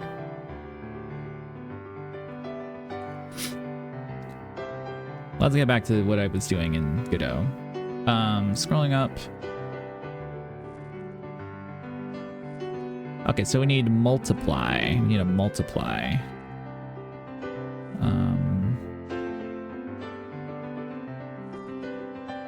So let's try multiply instead of mix.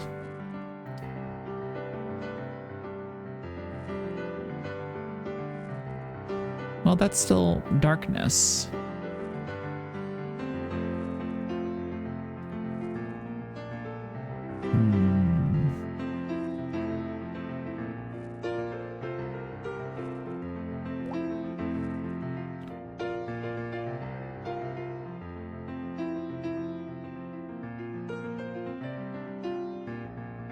Does changing the order help?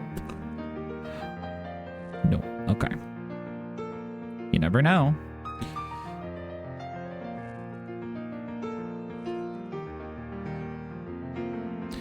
How do I get color? I wonder. Change it to add, subtract. Just pressing buttons to see what anything does.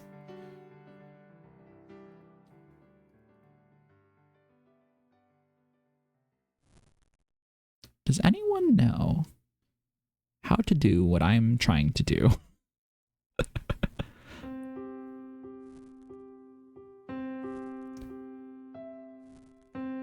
It's taking the darkness and nothing else. None of the actual color. Oh wait, it's because I'm doing a float opera instead of like a... It's just taking one aspect.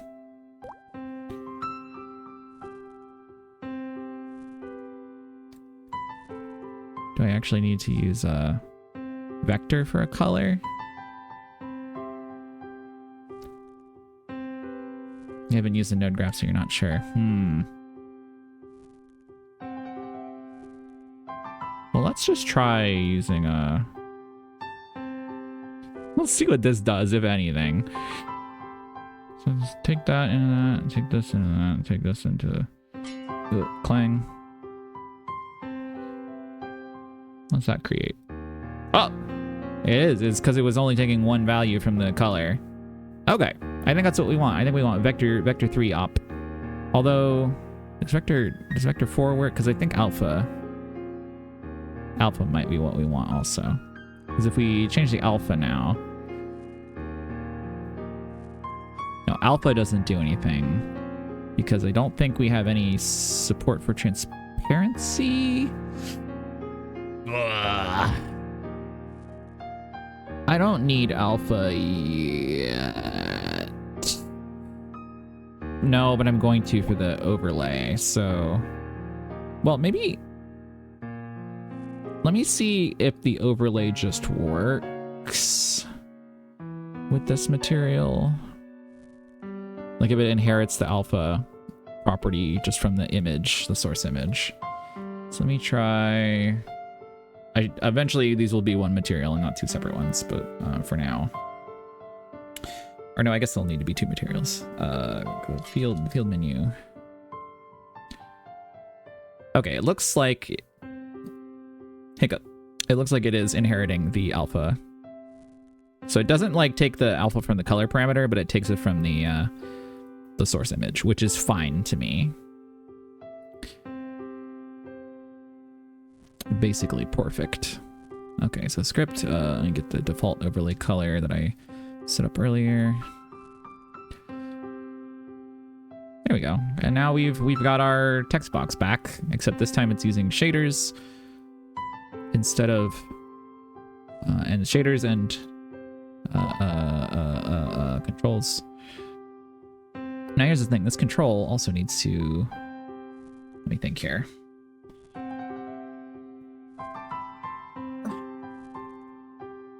Click a wet.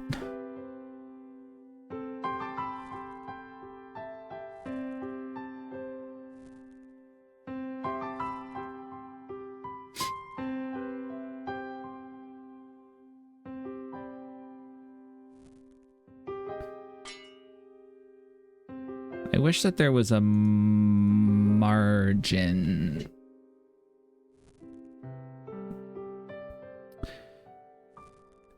Because the reason I'm not doing a full rect for it is because I want it to start where the border ends rather than start where the border starts.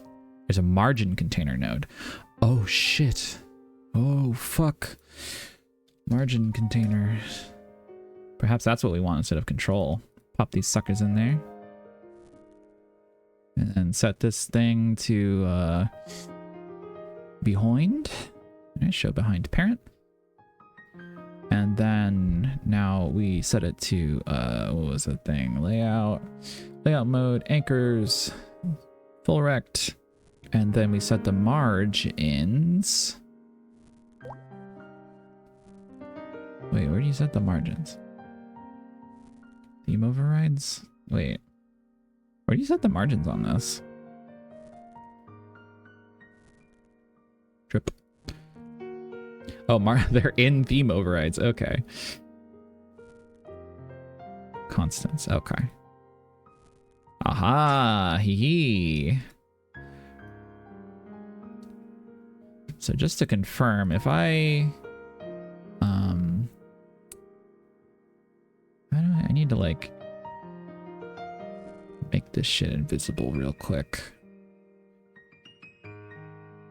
Well, actually, no. Yeah, it must be correct because we're not seeing it through the corner. Yeah, so that actually, this is now, that's perfect. That's exactly what I wanted.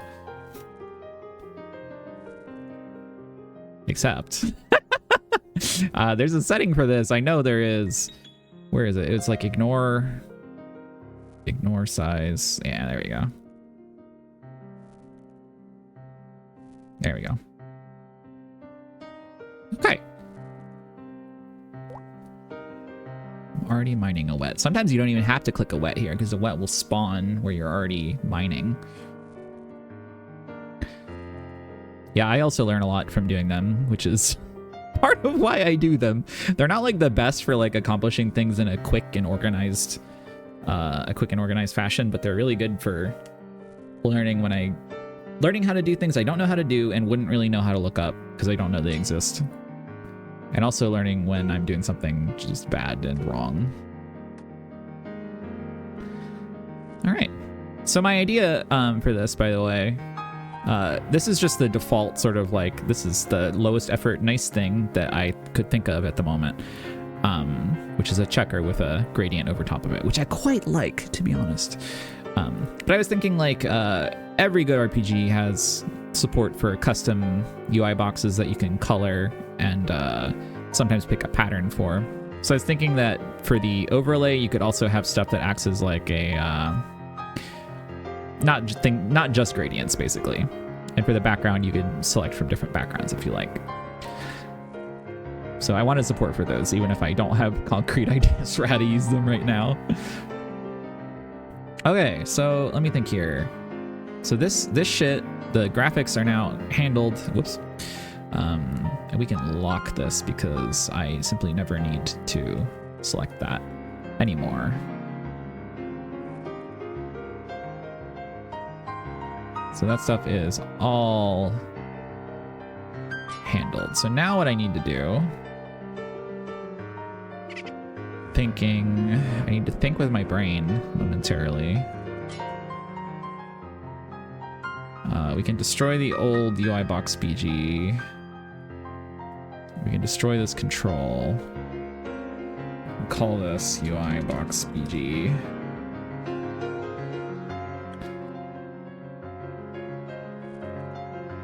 Oh yeah, let's reset our XP per hour as well in RuneScape. So now it will reflect our current activity.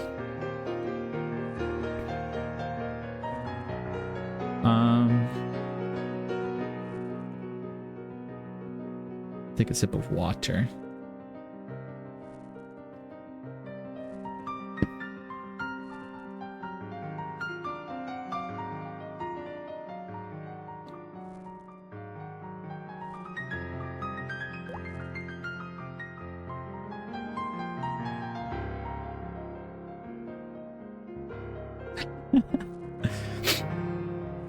Yeah, I tend to keep things around until I'm absolutely sure I don't need them anymore.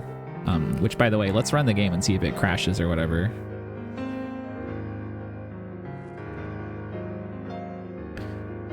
I don't think it should, because I don't think this new object is even present here. Yeah, it's not. But let's make it present. Thank you, Shannon B, for the sub.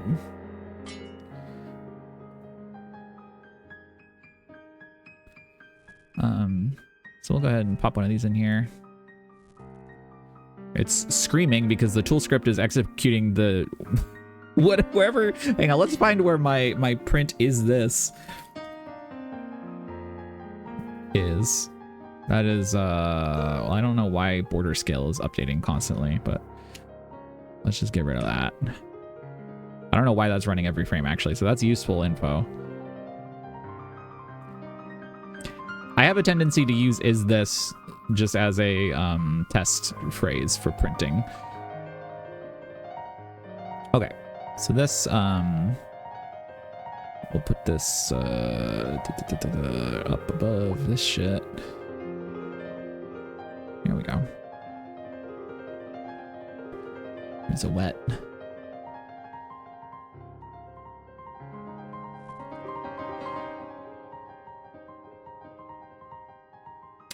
Oh, wait. Look at this. Changing the child to a shader. Ah, okay. So those actually need to not be children of the, because the background is changing. All right, so rather, okay, all right. We're gonna do a slight refactoring of this. Here's what we'll do. Add child node. Control, you are now in charge of the whole operation. Because I needed to do this eventually anyway. Where's the make scene root? There we go. UI box. This can be border 9 patch rect. And then this can be separate. And now it doesn't match anything. Okay. Right, because UI box is this big. So let's make 9 patch rect. Is this gonna... Hopefully I can also set this to be full rect and it won't be an issue. It's an issue because it's scaled. Ah! Ah! Okay. Seems my dream of... Wait, no, it's not because it's scaled. Oh, wait. Hang on. Scale 1. Is it because it's scaled?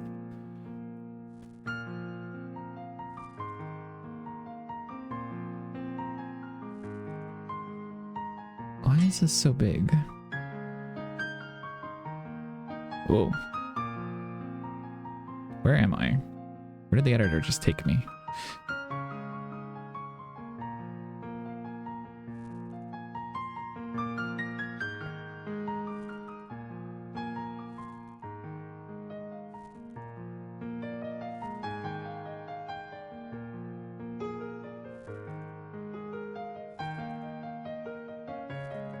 Oh, UI box might be scaled? I don't think it is. No. It is scaled 1. How is this? Hang on.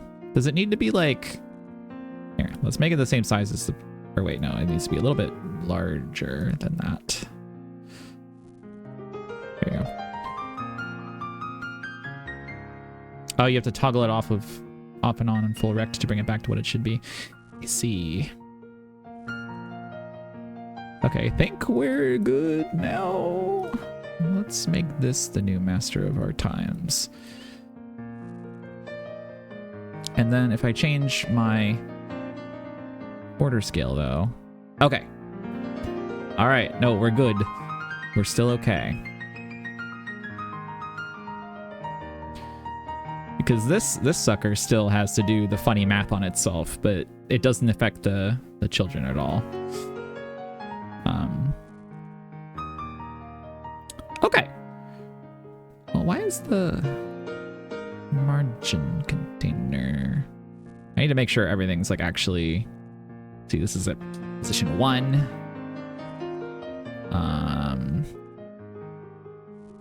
The margins are all 4. Why is there a little pixel of open? Oops, I didn't mean to do that. That clue scroll is going to be there for an hour now. Yeah, let me just like hide that. Oh, I can't hide a clue scroll. Okay, well, that's fine. Who cares? Who cares if there's a glowing purple present on the screen at all times? Why is this adjusting not quite correctly? Is something at the wrong... Wait, this is at the...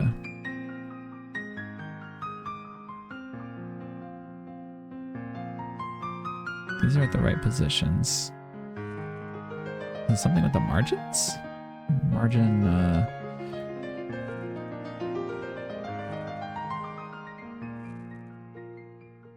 Why would that margin be 3 instead of 4? Because this side is 4 wide.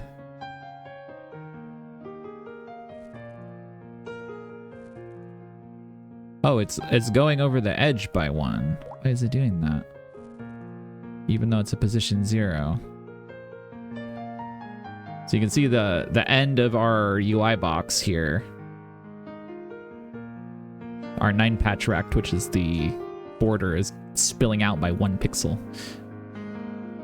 Why would something like that happen? Oh, I bet it's because I resized it wrong. I forgot I had to manually resize it. Hang on, let me like toggle on and off the full rect thing again. Maybe that'll show it what for. Yeah, there we go. The reason that it was wrong is because I told it to be. This is the wonder of computer. Okay, now it's perfect. And we can change the border scale as desired. Now I just need to, well, I think I need to move the script from the 9-patch now to the UI box, because the UI box will have access to its childs. So I'm gonna have to refactor a couple things here. Because basically the UI box is going to be in charge of controlling the scale of the border, scale of the background. And that's kind of the only thing the script does at this point. It doesn't need to do all the weird, crazy math that I was doing before. Okay, so let's detach this script. I think attach this script. Oh, right. UI box.gd, is that it? That's probably right. And then I'm gonna need to connect these again because the connections were not on this object, they were on the other one. So let's connect this to itself on resized. And then I think that's all I need to do because we don't have the background resize script anymore.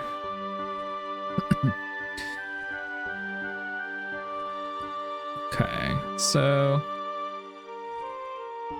anything that previously adjusted scale will now need a pointer to, and we can have these be export bears now because we're working in the editor. So let's export my border, and we'll make these exports as well.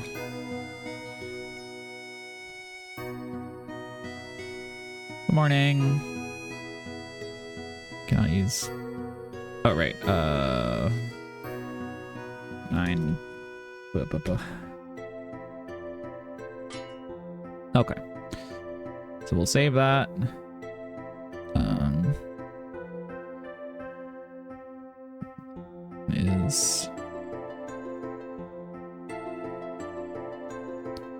Why is this script not showing up in the right? Is there something fucked about it? And let me run the scene to reload the editor. There's probably something in the output log that I crashed. Oh, right, it's because the script still extends 9patrect. Okay, we don't need that. That's probably the fucking problem. Or part of the problem. Okay, well, before I even run this shit, let's, also, I don't think I need class name anymore. Probably that won't cause an issue. No. This doesn't need to be a class. So let's change anything that previously affected the scale, etc. Let's change that to my border. Let's copy that.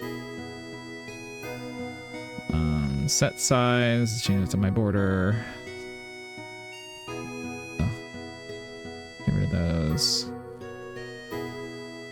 Add child, my BG is my border. Oh wait, no. Yeah, actually, this isn't even used anymore, so fuck this. So class name, it makes it so that you can add it as a node from this menu here. It also makes it so that if you, for instance, in another script want to do like export var my fucking thing, that you can do something like that. It lets you use a class name this way, and that'll help you to, it'll auto-complete any functions and stuff that you call, and it'll know what variables that script has. But that's only necessary if you're gonna like, if you need that. I previously had it set up, you weren't here for the start, but yeah, I previously had all this set up such that you could add stuff from the add node menu, but it caused a bunch of problems, so I've been this stream is about refactoring that very slowly and clumsily. Get out of my inventory, clue scroll. I don't need such things as those.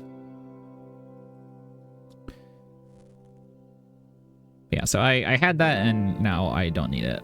Let's get rid of this print as well. We've cut out a lot of code, as you can see.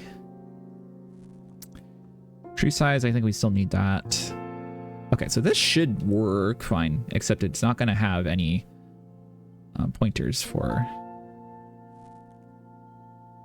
It still isn't showing up in the properties.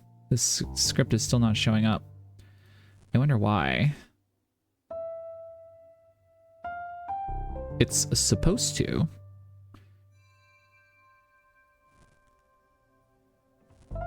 Because I do have some export things. Reload the scene. Oh, that's possible. I don't do a lot of that. Yep, you're right. I fixed it. Thank you for the idea. My border, my overlay. Do you like that I assign, that I give these scripts, like, I personify them? This is its border, its background, its overlay. I'll probably change that eventually. Just for thinking. Okay, so all this stuff seems good. If I change my scale, what does it do? It fucks up bad big time. Okay, understood. Need to redo that. Behavior. So adjust scale, my border dot scale equals border scale, true size, border scale. True size, oh wait, this needs to be my border dot size now. That might just be the only thing I needed to change. Well, right, this is all fucked now, so I need to toggle the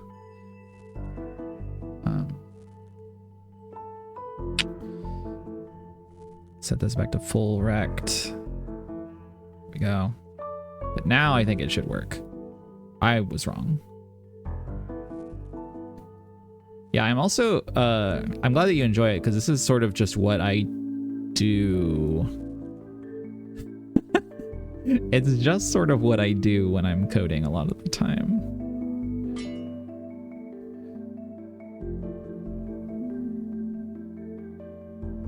If you've ever wanted a coworker that just talks through every single little thing they're doing, I can be that for you in this moment. All right, we don't need this enter tree stuff at all, so let's kill that. Let's just get rid of it. Let's just forget we ever did that. We're over entering the tree. We also don't need init. We really don't do much of anything.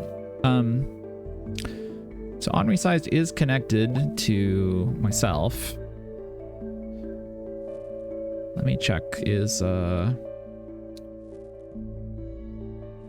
so that's working. Oh, maybe it's because true size started off fucked up.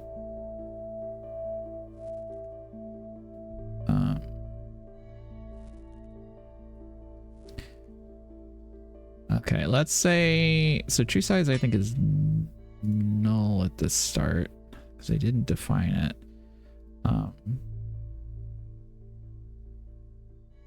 Well, that's fine though, because it should update basically instantly. Hang on, what does fixed size do currently? Nothing. Let's oh wait.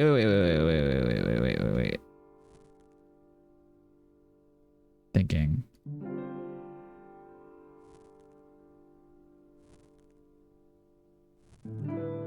Do I even need the true size shit anymore?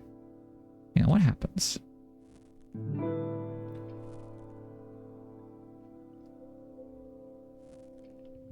Should I make the full rect? I wish there was a button to do this. Wait, I can make a button to do this. Hang on, I'm gonna make a button to do this real quick. Because it'll help me. Here, let's change this to fix rect, and what this will do is when you click on this, it'll do fix rect.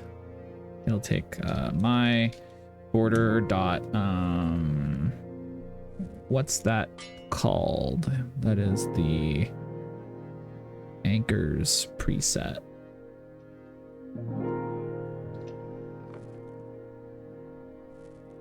Set anchors preset to set it to that, and set anchors preset to full.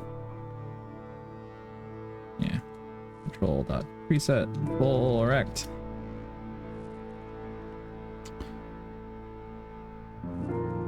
Okay, so here's a little trick that I like to do. Is you can use a set get function for a variable to make and a tool script specifically. Although you can do this, I guess you could probably do this for in-engine stuff too, but it's mostly useful for tool script. You can use a little bool that always sets itself back to false after you toggle it as a button to quickly change stuff.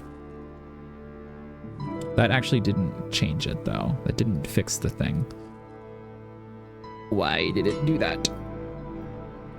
Hang on, let me see if it does it. Did that actually set it? It did set it to bottom left.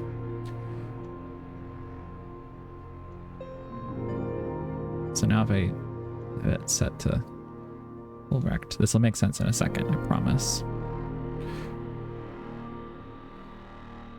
Yeah.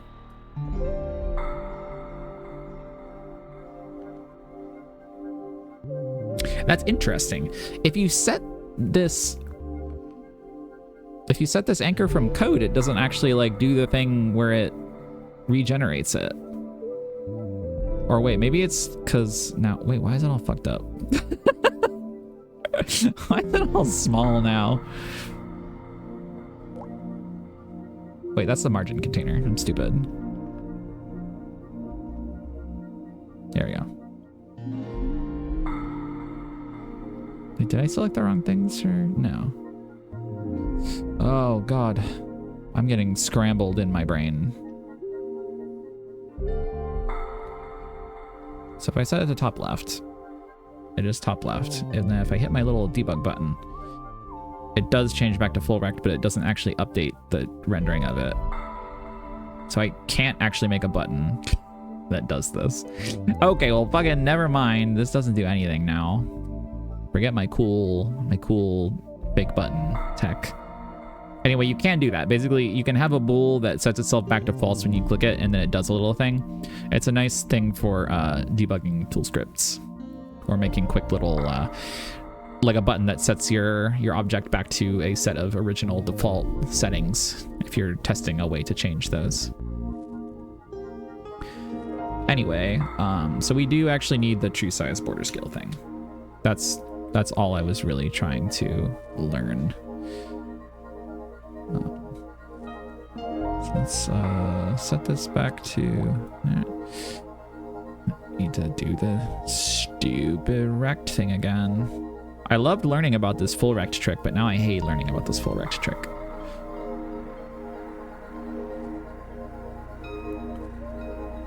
So why is this getting set to be smallest in the world each time?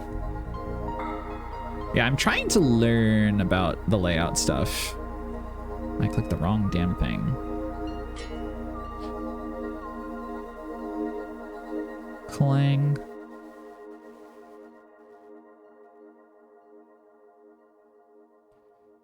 I don't need that true size updated print. Although, wait, so what happens when I clear all this shit out?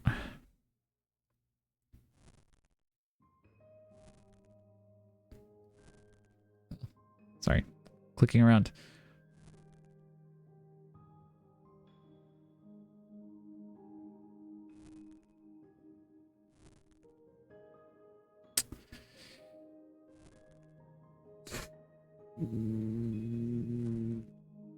I'm thinking. How?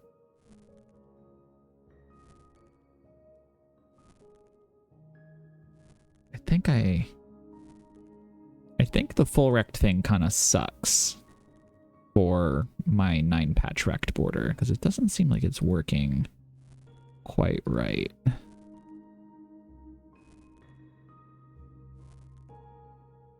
Because the thing is that the full rect seems to just like fall off, and I don't know how to kick it back into gear and code.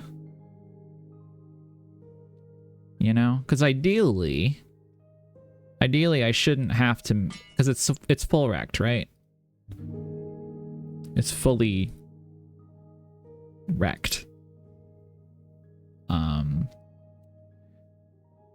So without messing with the scale,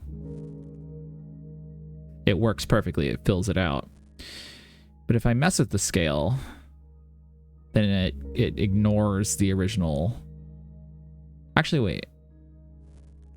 I guess it's not really ignoring it. It's just like remembering the scale it was manually set to by whatever happens when I change the anchor preset to full rect. What happens if I set it on this? Okay, understood. It fills all of the universe with it. Did not want that to happen. Oh now it's really small. Let's just like undo those.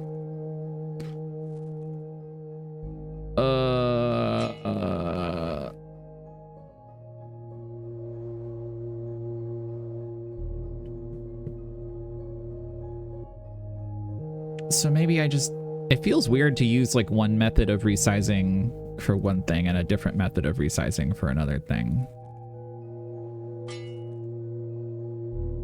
But let me see if that works okay. Oops.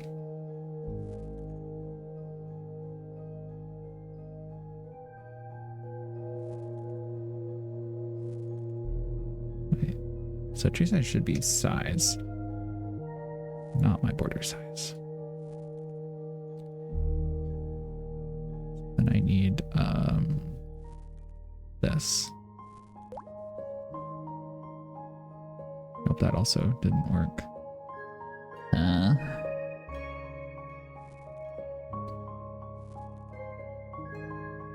Oh wait, is it just scale getting run ever? Oh, it's not. That's probably fucking why we're having trouble. Oh, wait, no, adjust scale happens from this. So maybe on resize we also need to set my border size, because originally the script was on the border, so it didn't need something to tell it to change size. Okay, there we go. And then if we change the scale, no. Okay, so let's change this to, oops. Let's change tree size to my border ground size. Let's see if that does anything. Folks who have watched me do coding stuff in the past know that I function mostly with trial and error. That is what is happening right now.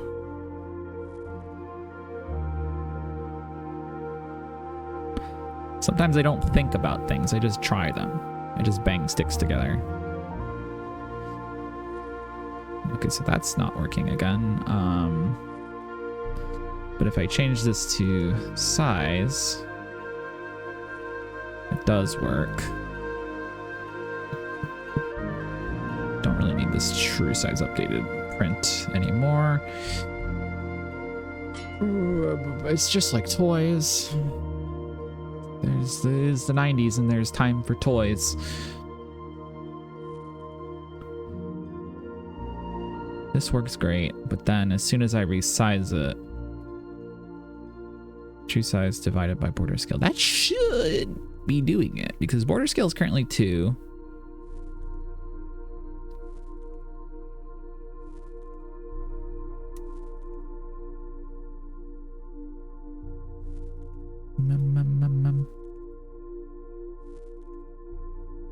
Hang on, I'm gonna, instead of border scale, I'm gonna hard code a 4. Let's see what that does.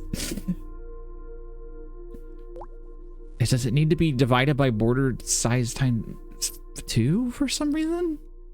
But then it's gonna be weird when I...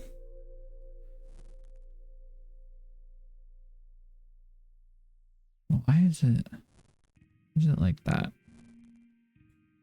Let's just see how that does. Instead of the hard-coded 4, we'll have border scale times 2. So that is indeed small, but when it becomes 2, it's good. However, when it becomes 3, it's going to be bad again. Okay, so that's wrong.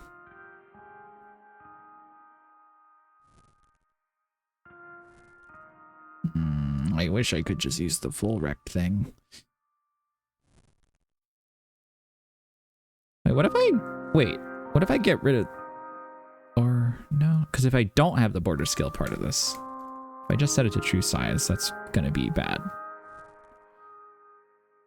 Yeah, that's even larger.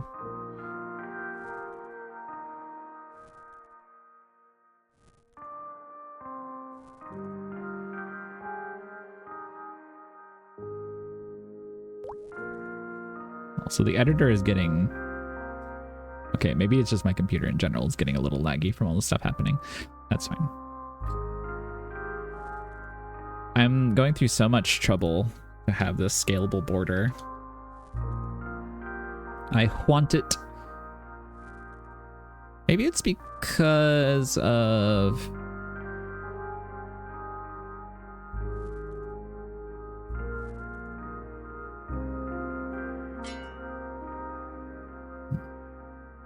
thinking...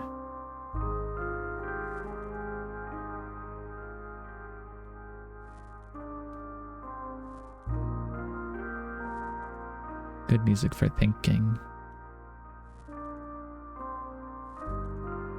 I want it. Yeah? You want it? It's yours, my friend. Under one condition.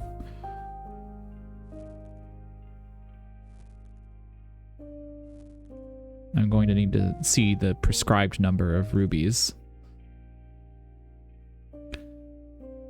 So here's something notable. When I do the scale change,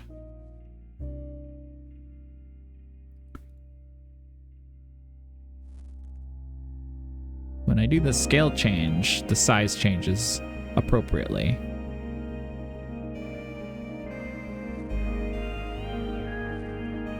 Because this is resizing it. You can see 68.25, 27.75. We go over here and change the scale to 3. Those numbers change to 91 and 37. So it's specifically in the resize step that it is going hog wild.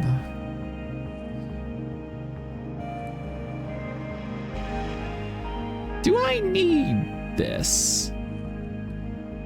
What happens if I just don't have that shit? Right, it doesn't change anything. Of course. Because otherwise, when I resize the parent, the 9 patch doesn't know that it needs to resize.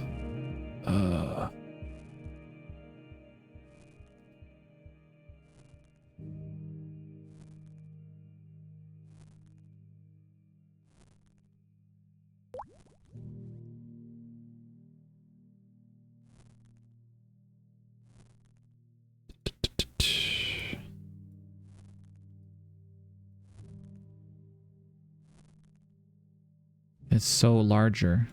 It's twice as larger as it must be.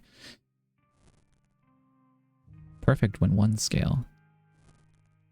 Twice as larger when 2 scale. Hang on, give me my true size report back.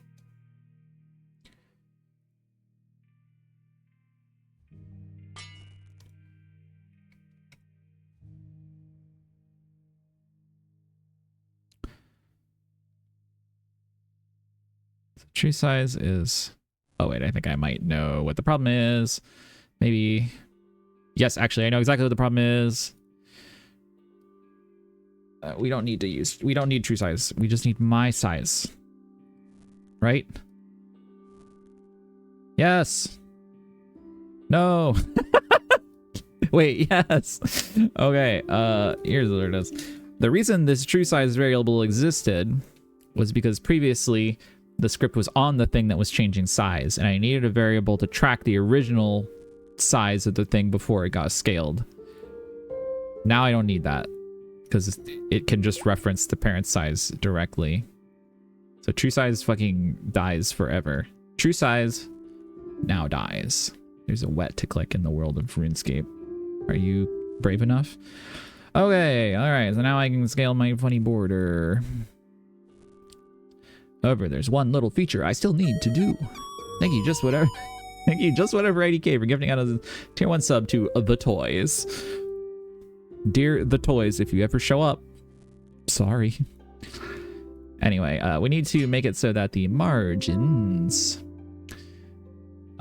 change when we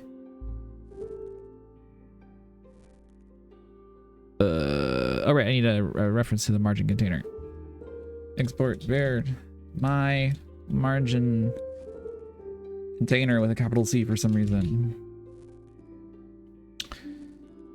My margin container is a margin container container Yay. My size. My size. Okay, so we point that, and now whenever we change the scale, border scale is value, we run the adjust scale thing. This will go my margin container dot. Where's the margins? Oh, it's gonna be a theme override. Theme override. Theme. Gross. All right, let me find where this dumbass variable is. Theme overrides constants.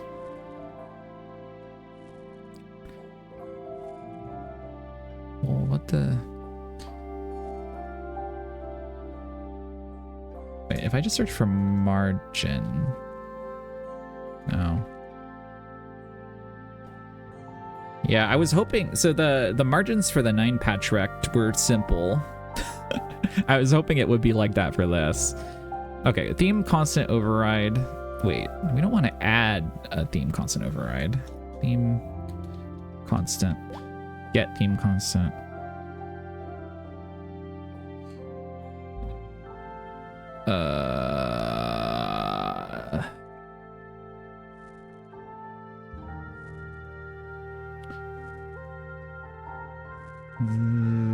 There's no way to just like set a theme constant override, is there?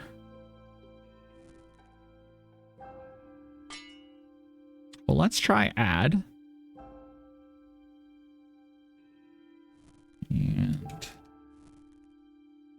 And string name, so margin, let's just say margin top to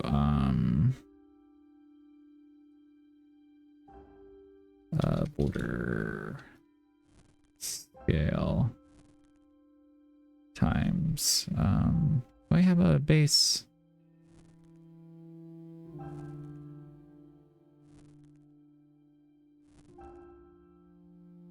Times my border dot margin. There you go. And we'll do border scale times that. Okay. So we'll see if that affects the desired margin. So border scale is currently 2. Seems like maybe it doesn't doing anything to it.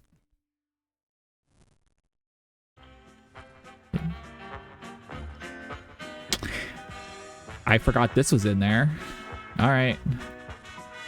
Just to make sure this isn't just failing to get the number, let's hard code it for a sec.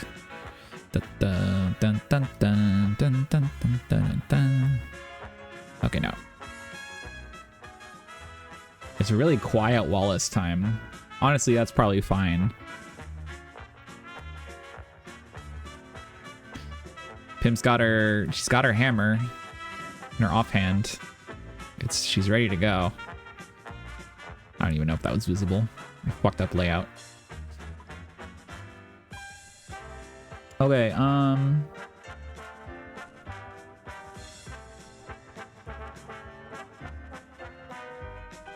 hey, wait. Why does my UI look weird?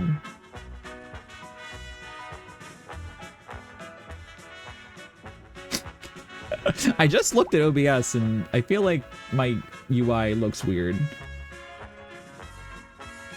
What is that giant gray thing that's popped up beneath? Oh wait, it's I have a crashed instance of toytime running. What's why it was a crashed full screen instance of toytime was running in the background this whole time. That's probably part of why everything was getting a little laggy.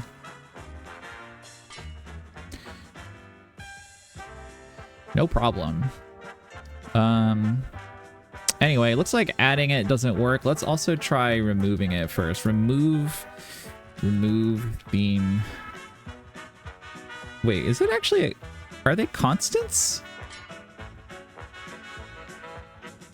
Is that what they are? Yeah, they're listed as constants. Okay. So remove theme constant override. Margin top. This feels really shitty. Oh, right. I forgot we have shuffle off. Let's turn it back on. No, we heard this. This'll do. So the thing is that add theme constant override didn't do it.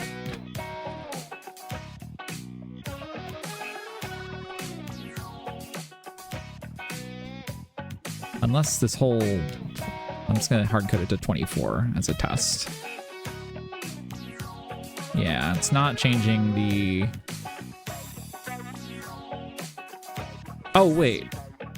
It's because I bet it's actually margin underscore top. Okay, that's probably what it is. I was doing the listed one, but it's probably the internal... Oh, wait, let's undo that. I think I just have the name wrong. Okay, now it'll be real, I bet.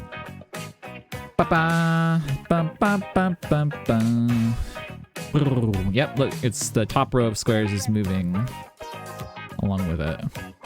I don't know why I did the Rugrats title card theme for that.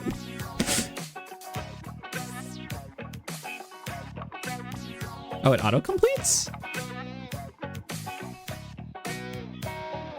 I feel like I didn't get any auto-completes. It just, yeah, it just has string name. That's okay, though. Margin, bottom.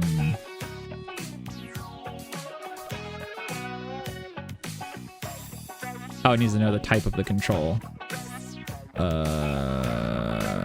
It should, because it's a margin container. Yeah. It's fine, it doesn't matter. As long as, I mean, I know it now, so I can do anything. I can do anything. All right, margin. Up, down, left, right.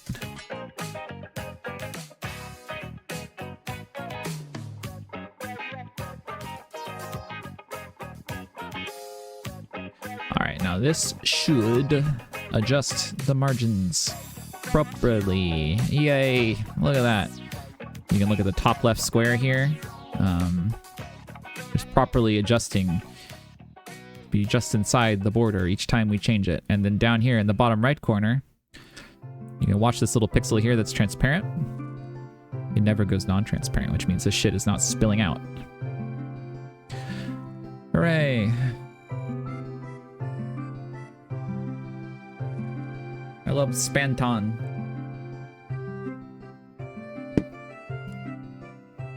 We've heard this 4 times. We've heard this 30 times. I want Age of Empires now. I'm turning shuffle back off. YouTube has lost its shuffle privileges. Okay, now what I need to do is I need to make the BG scale affect the background material thingy. So here's what I'll do. BG scale equals a value, and we will have another function. Wet to click. What? The wet disappeared as soon as I clicked it. Func adjust BG scale. Lloyd. Just got pass at the end so Godot doesn't scream at me while I'm thinking and saving compulsively every 3 seconds. So for this I need to, let's see, BG material equals my BG. It's like something, get material. Oh, you don't even have to get it. It's just material. Well, in that case, I probably don't need to. Wait, material dot shader. Get. There's like something for like setting. Oh, I don't remember how to set shader properties. Wow. Set shader properties. I'll open the. Wait, I don't have. Do I have a browser window that's not? Yeah, I do. Okay. Godot for manual. Set shader property. I don't remember.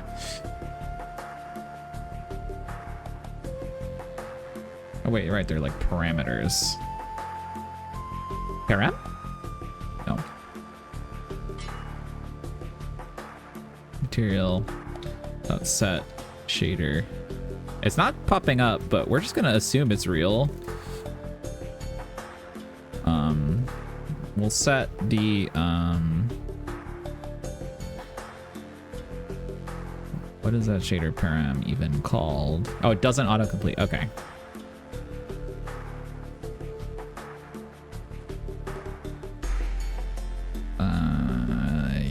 UV scale, I guess, might be what it's called. Set shader parameter UV underscore scale to 1 divided by BG scale, I think would do what I want to make it bigger. And then I need to make that happen. Just BG scale. Is that what the funk was called? No, it's called adjust. Awesome. Okay. So now I think, well, something happened, but it was incorrect. Whatever it was. What did our BG scale get set to? But the UV scale is still. Oh, there must be like a built-in thing called UV scale.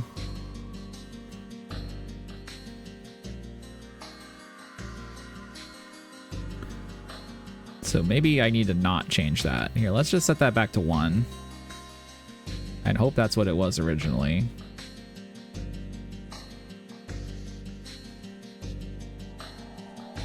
Nope. Can I just like hit undo a bunch of times? No. What happened? I like changed some built-in parameter on my shader. Oh. Okay, I got it back somehow.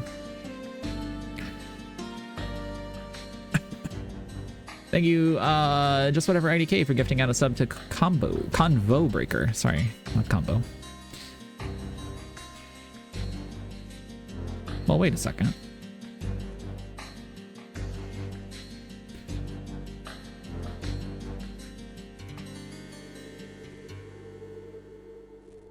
All right, let's hard. Oh wait, it's because I didn't use a fucking vector 2. Vector 2.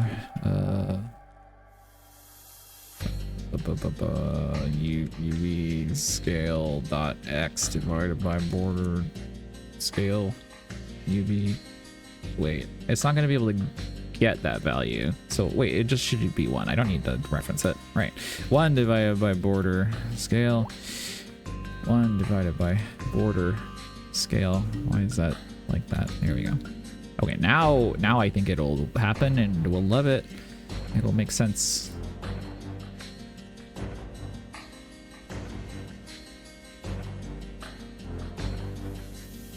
Yay. It sort of works. Wait, it doesn't work at all. Something changed, but it didn't do what I wanted. I'm very observant and I've never been tricked. So that's how that happened. Well, wait a second. Why is this? It's currently 0.25. Did I not save the script? No, I did. Border scale is currently 1. Oh wait, it's border scale. Not BG scale. Foolish, foolish, foolish. That's why it's not changing when I scroll it.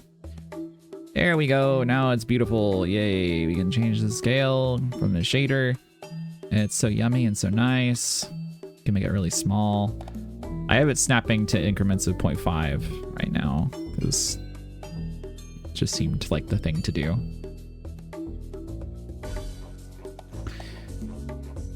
Okay. And then border scale just snaps to integers. Okay. I will just wipe all that stuff off the desk. Okay, I think that's pretty much done. So the only thing I probably want to change is I want to add a few things to the UI box script up here, such as the texture for the overlay and the background and the colors. So I don't have to go in and change them in the shader every time. I can just yell at this script and it'll feed the proper stuff. Isn't there like a export category? Yeah. Pointers. Is that? Yeah, pointers. UI box pointers. Wow, that makes it makes it look like a whole new like node type.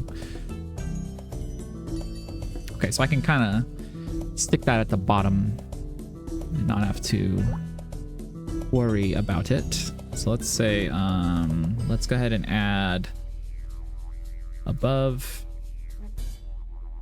Hang on, let's actually add UI debug export category UI box debug. Stick my funny fake button down there. I saw in Godot 4.4, I'm currently on 4.3 because it became stable recently. In 4.4 they're adding something like an actual button that you can use that you can implement in a script as an export instead of having to do the thing where you use a bool as a fake button. So I have a note here to replace this with export tool button when that exists, but it doesn't yet.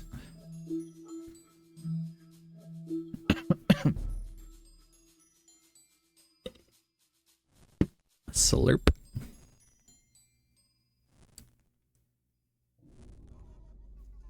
I can't believe it's already 11:35 a.m. I've only just started to succeed at the thing that I wanted to get done today. But that's the cost of stream, I think, and it's fine. It's fine, I believe. Okay, so now this will be in its own little thing. So beneath the BG scale, let us have a export where BG color equals new, or wait, right, color dot new. Does that work? Is that how you do it? No. You just do new color. Whatever. I'll define it. Export where border color. That should actually be at the top. Export overlay color.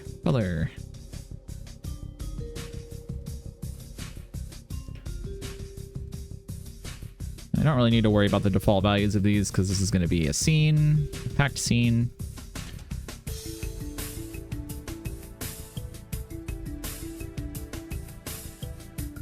Really, these variables here are just for my reference at this point. Actually, maybe I will set those to be the defaults.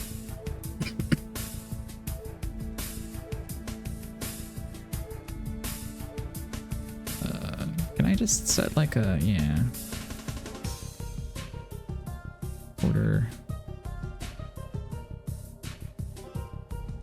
BG.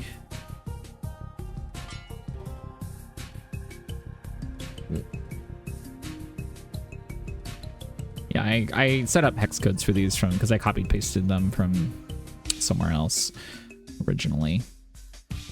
Okay, so now I can get rid of the defaults because the defaults are now stored in the actual thingies.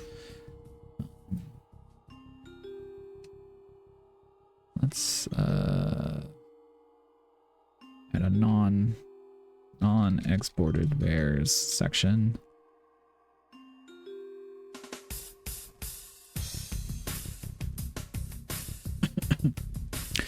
Yeah, the color, the named colors are quite useful. I think that actually auto completes as well. Like yeah, and it's I think it's like the CSS color names used for web. Like I posted about these at some point in the Discord and Tulip immediately recognized it if I remember right. Which made sense.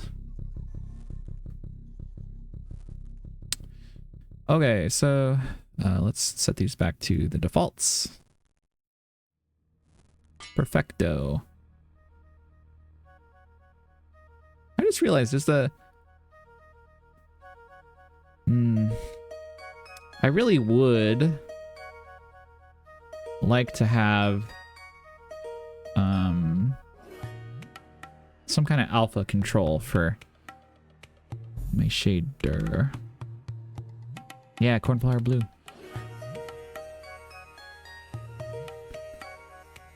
If I wanted to add alpha into this somewhere...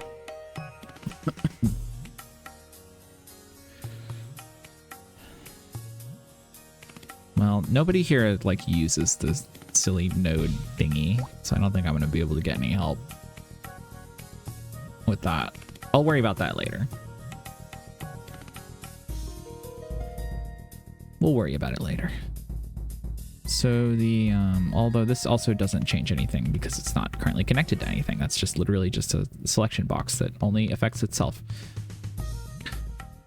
All right, so when we change one of these colors, let's think.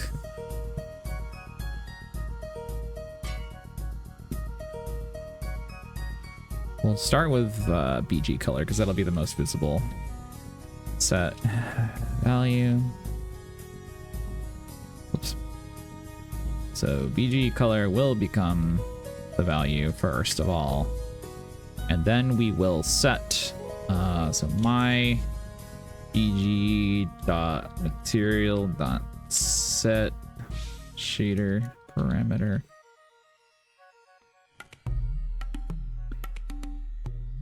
I guess it's just named color parameter. But let's see how it looks in the code. Oh wait, did I get that just by mousing over it before? No. Not for how I got to see the actual code name of it before, but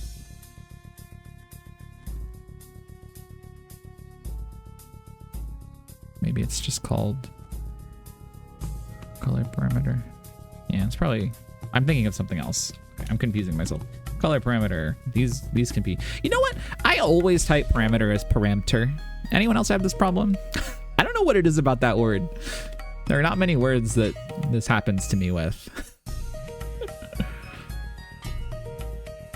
But I always spell parameter as parameter. It's like something about the typing of it that gets me. It's not that I don't know how to spell it. Okay. Well, that did not change anything. Oh, it's just because I just set color parameter to nothing. Ooh. This song? Oh, right. Family computer. Okay, still wrong. Set shader parameter.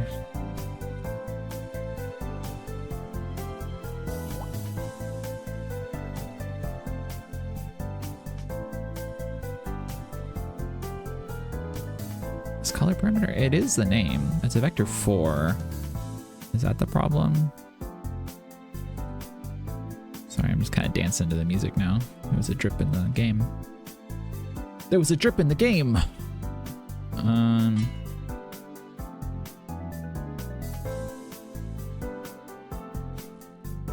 So when I set BG color, it should set color parameter of my BG. Oh wait, no, yeah, no, that's correct. Wait, I spelled it a different way wrong. I typed parameter. I'm fucking cooked. I'm washed. All right, there we go. All right, so let's copy this setup for the other two. Watercolor. Wow.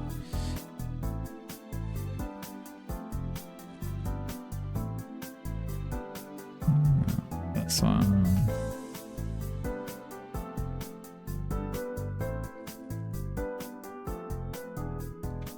Overlay. color, overlay, color.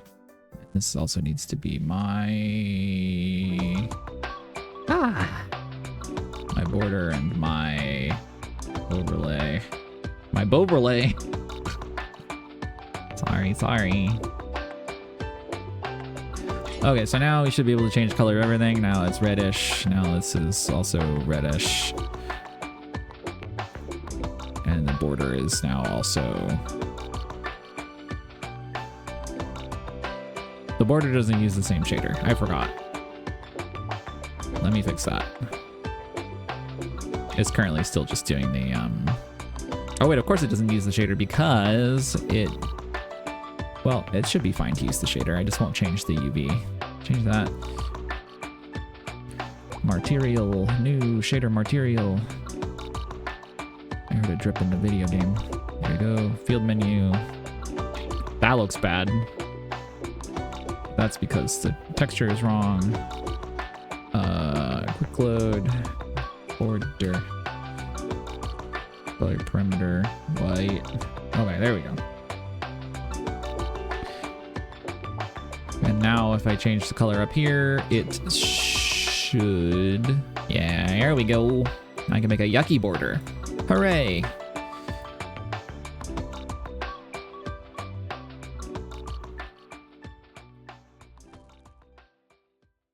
So you can have a delicious berry flavored menu. We have heard this song, except I think we're off shuffle now. I was just back in this part of the playlist. Let's go to, let me scroll through a little bit. What's my flavor?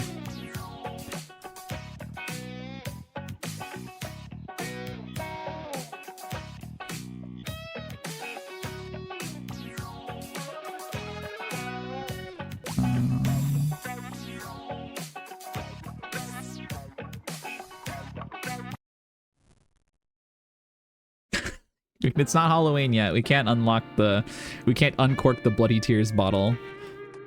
I'm sorry.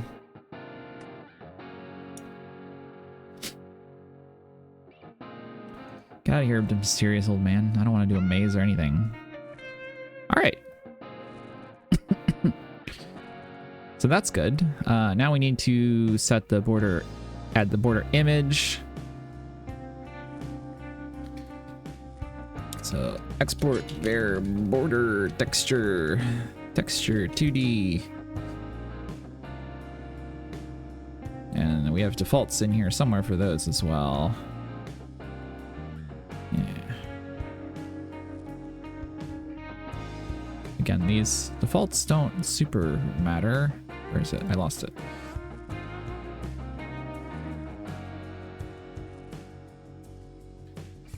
Oops, that's double equals. We'll have a set value. Just put pass for now. Hylix 2 is so good. Hylix 1 was okay. Hylix 2 is actually good, IMO. Border texture equals value. And then the, what's the texture called here?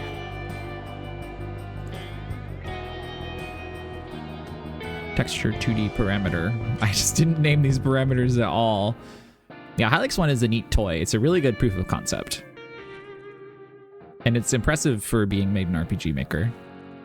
Not that there's like any limits to what you can do in RPG Maker now.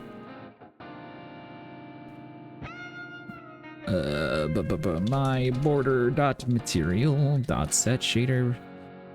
Why does it not autocomplete? That's so weird. Parameter. I did it again. Set shader parameter, not parameter. Texture 2D parameter. And we'll just parameter.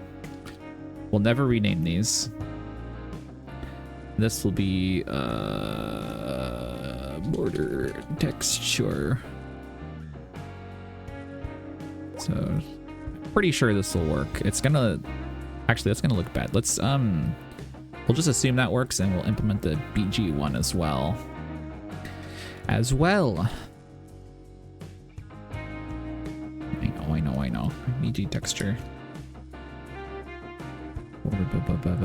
Border, BG texture, menu. What's the, it's just checker, isn't it? Where is checker?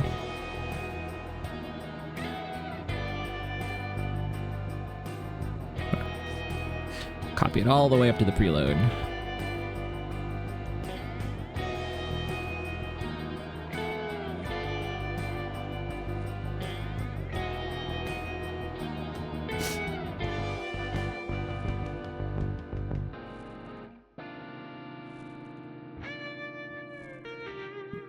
BG.materials set blah blah blah blah blah. BG texture.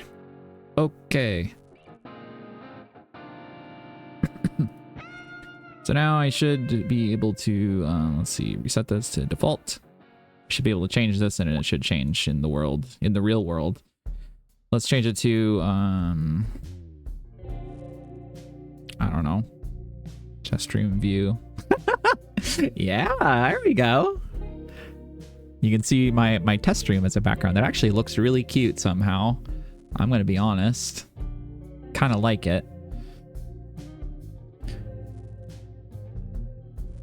Okay, I would also like a way to easily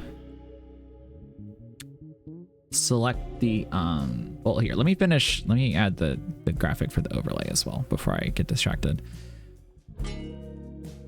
It's going to become quite a long inspector for this UI box, but that's okay. All right, so this is overlay texture. This one is gradient transparent. Where is it? Here it is. Here it is.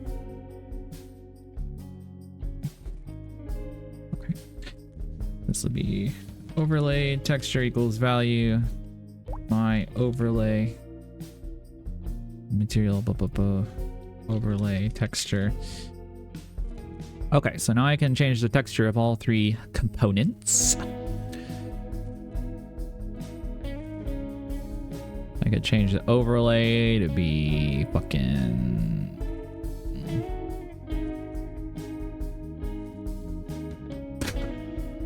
a single weirdly interpreted Masha sprite.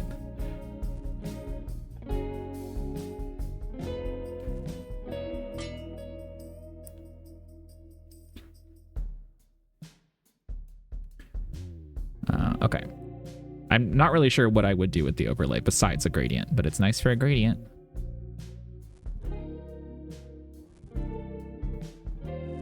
Okay,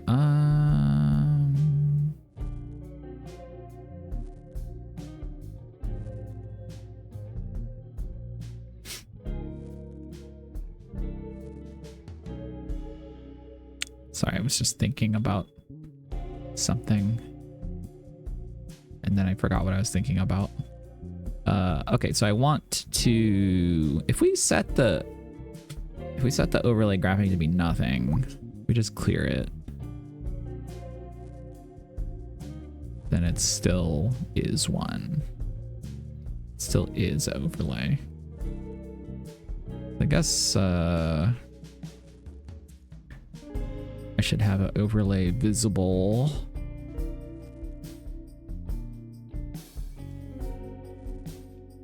Export there.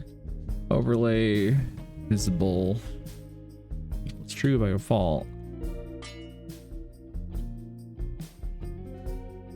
Set value.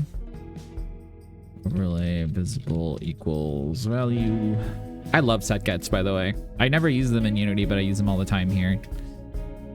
And then my overlay dot visible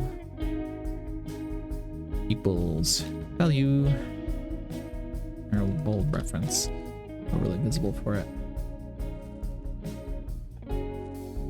So now I can be like, I don't really want an overlay.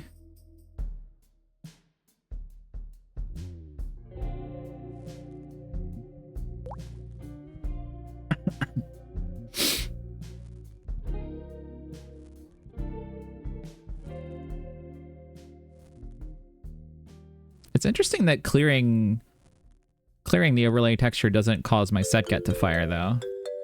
Or maybe it does, but setting it to empty doesn't do anything.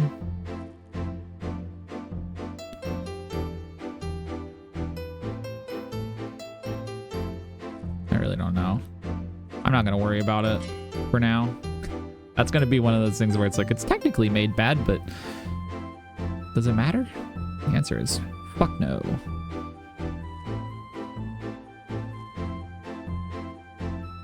Yeah, there was like something about getters and setters in Unity that just made them not make any sense to me. I like didn't understand why or when you would use them.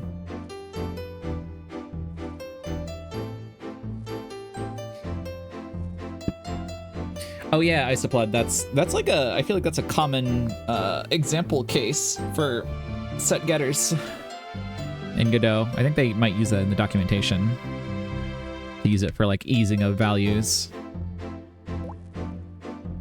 It's pretty smart because it's like very self-evident just from the context. Like, oh yeah, I can see why you would want to use that.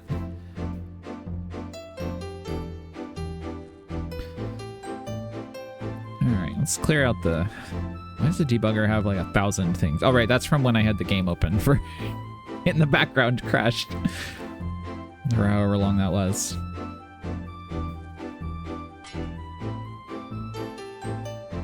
All right, so we now have ways to change the texture, the color, the scale of all the stuff. And I don't need scale for the I don't need scale for the overlay stuff here. Let me move some of these around because I think the BG scale should probably be with the other BG. The other BG things. Let's put that there. And border scale can also be with the other border stuff.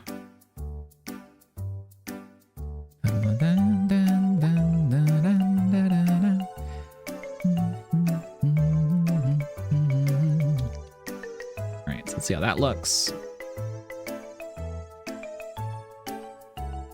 Alright, it all looks quite messy. But you know what? All my stuff is there. Hang on, maybe the scale should come after the color, because it feels confusing right now.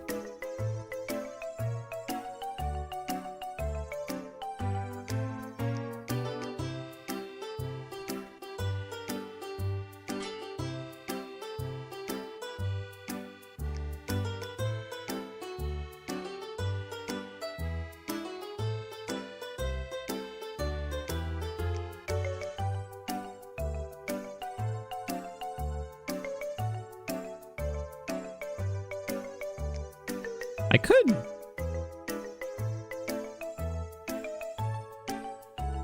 Export. Oops. Is there like a category that doesn't like make a whole gray box? Because that makes me think it's like a new script. Oh, maybe it's export group. What's this do? Bolo.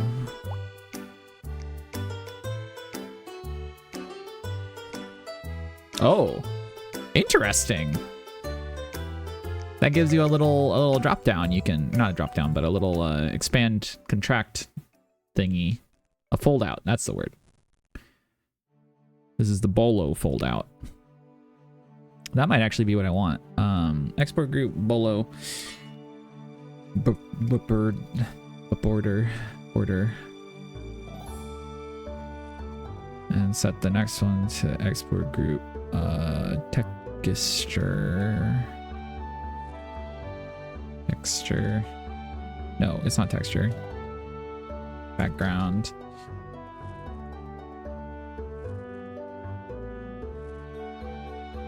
Overlay.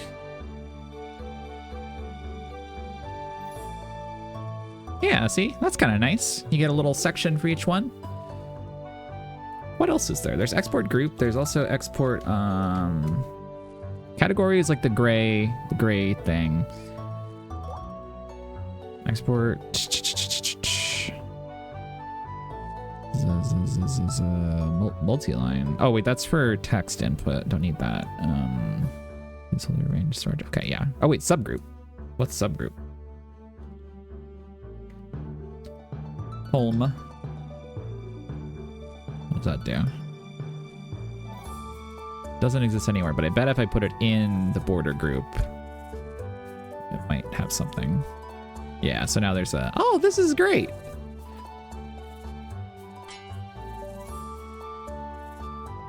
I didn't know about these. Cool. So now I can actually... I want to change the pointers thing from a category to a group. And debug can also, I guess. The category functionality is really nice, but I don't need it to be quite that cordoned off.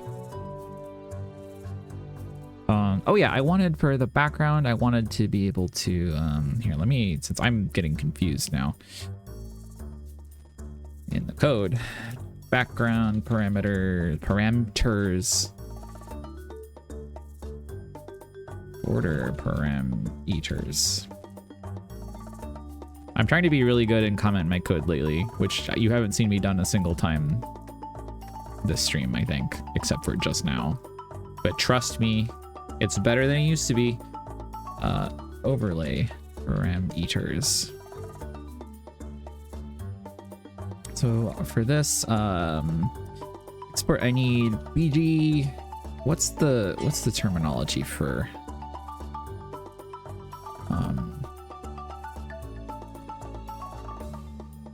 Oh yeah, wait, I'm not gonna be using this tile. Oh wait, no, it does use that tile mode. Great. I thought I was gonna have to change something in my shader. So stretch mode is what it's called. BG stretch mode. We don't really need to name it BG. There. Although I guess overlay is also gonna have one. There, BG stretch mode.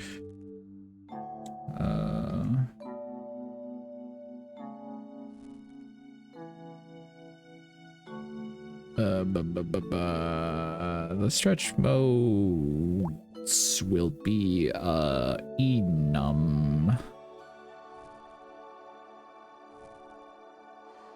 Oh, I haven't really done.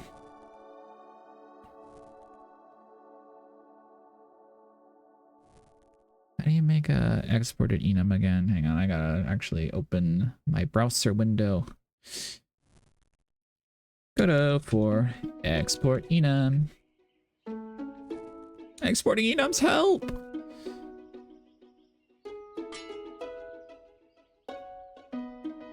Clang.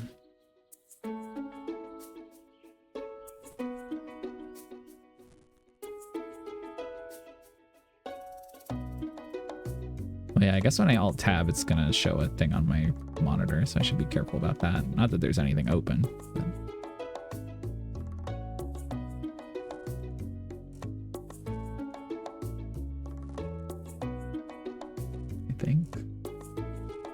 I think we're good. Okay.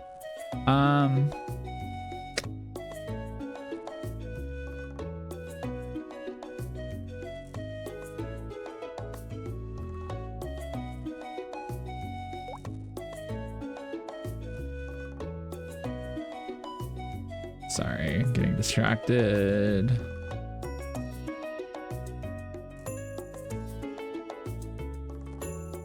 Oh, right, there's an export enum. So that's the start. Export enum. Can I grab an enum from like an existing type, like texture rect dot?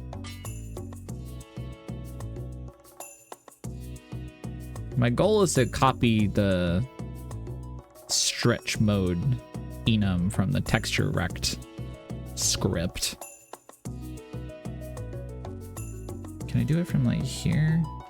My bg dot stretch mode. Yeah, I literally can do that.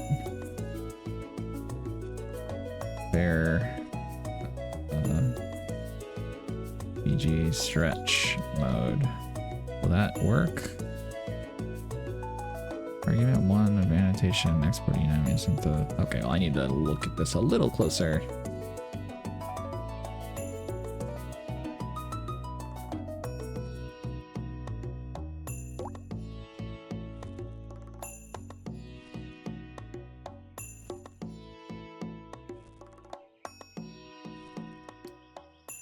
I just export and type it as stretch mode.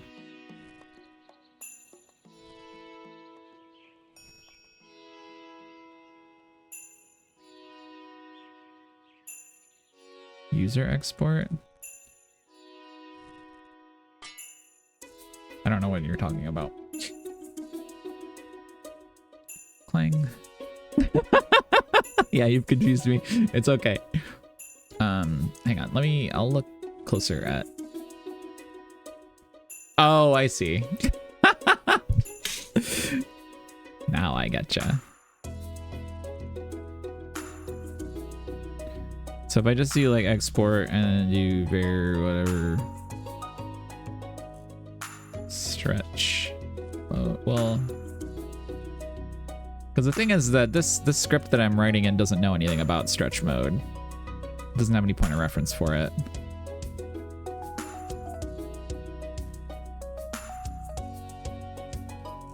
Okay, export var c texture rect dot stretch mode.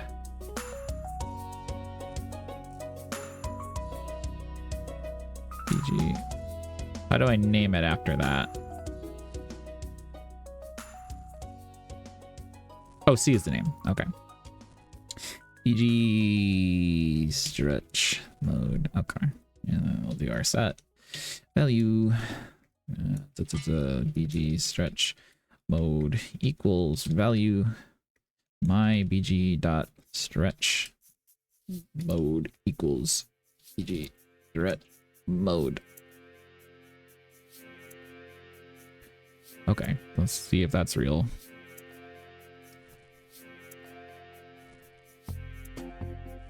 It is, although it says stretch tile instead of like just tile.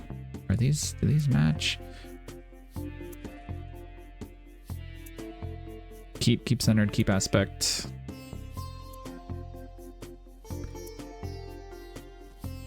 Does, but these all have a stretch appended to the beginning of them for some reason. But I think it's probably the same.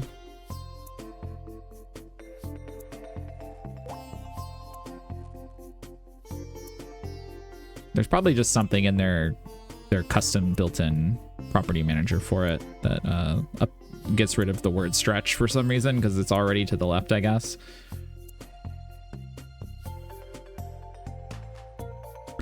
And then where was that?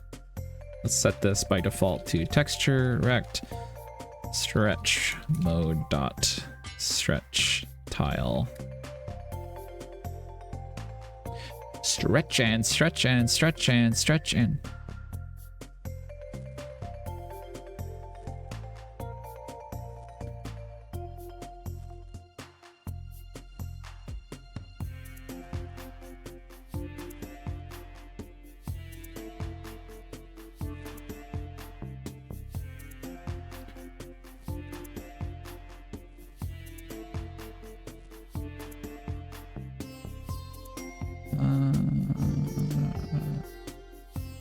Sorry, just thinking.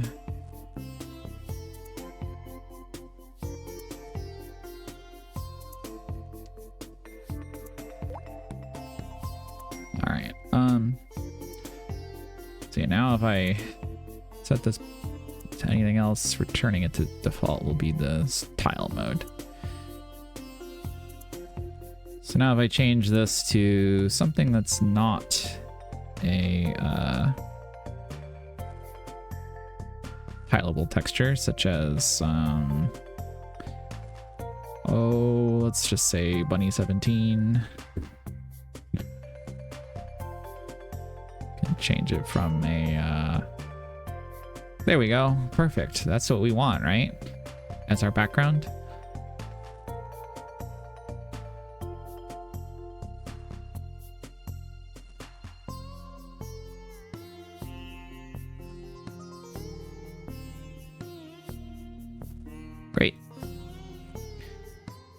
I'll change this. Well, stretch mode should go beneath the texture. IMO. Thank you, subnamed Sam, for the sub. Stretch mode beneath the texture.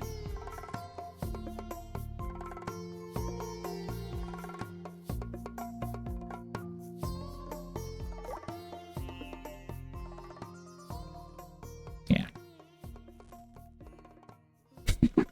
Ideal. Vroom, vroom. Okay. So I think this particular box, like the basics, is done. It like does all the stuff that I wanted it to do. The next things I would need to do is add like functions for sorry, yawning. Spawning and resizing and moving them if I wanted, but those I'm not going to do now because I can't think of instances where I would need them yet. So I'll make those when I need them. What we can do, let's go back to the fucking field menu screen. Oh, this got all fucked up.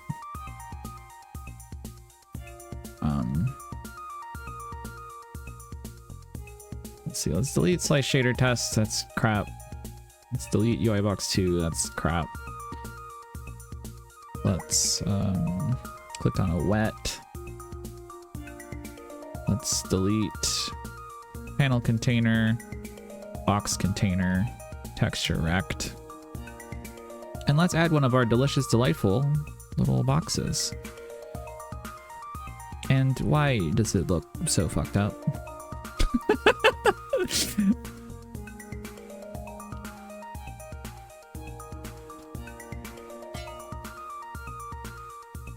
Why does it look so fucked up is my new question.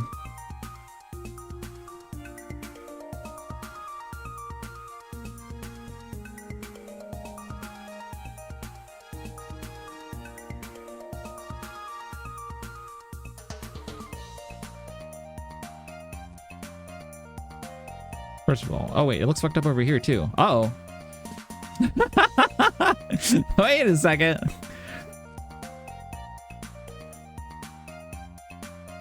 Okay, let's go back to the field menu. Let's undo deleting those things.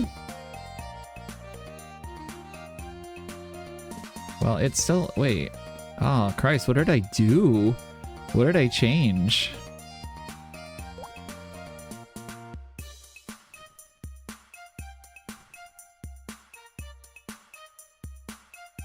I think it's just, it's failing to load the,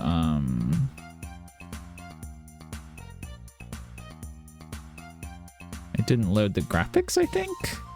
But I don't know why.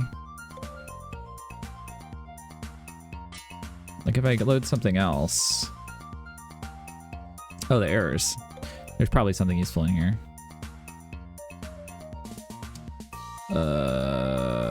Oh, there's...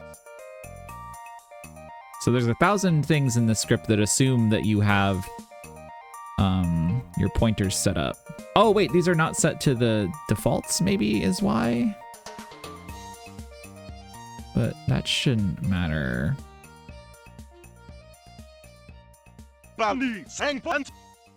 Yes, that's true. I don't know why that's happening though. Clear that out.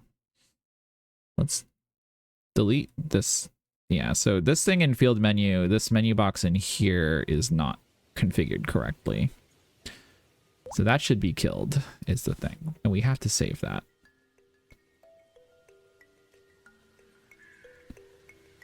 But this one is correct. I'm saving, which might be foolish.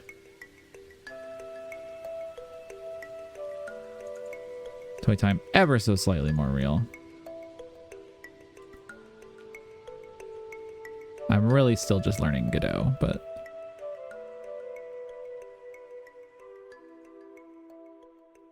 Also, currently I've broken something. Yeah, let me I'm gonna launch the game and see if it gets fixed when I do that. I'm gonna put one in here. Well, to get rid of slice shader test, get rid of panel container. That should have nothing to do with anything. It should have nothing to do with anything. This should also have nothing to do with anything. I'll save and launch my quote-unquote video game.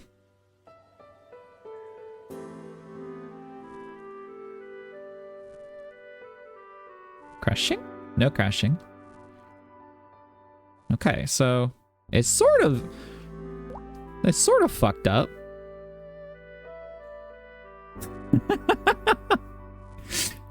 I feel like I just like invented new problems. What happened here? Well,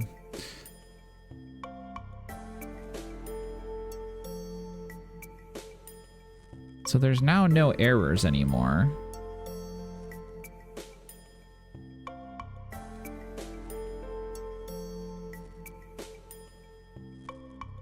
But none of this shit is showing its proper.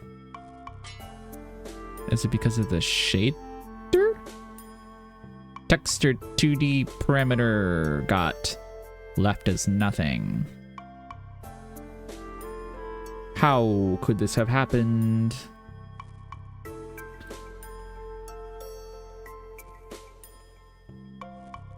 How could this have happened? So if I reset this to be the border, it's okay, I think. I don't know why this happened exactly. I know how to fix it, and I'm just gonna assume that it'll never break again.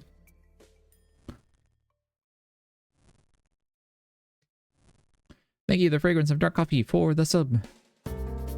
That's 3 of them years. Okay, so now we delete this thing. I don't know why that one got all fucked up.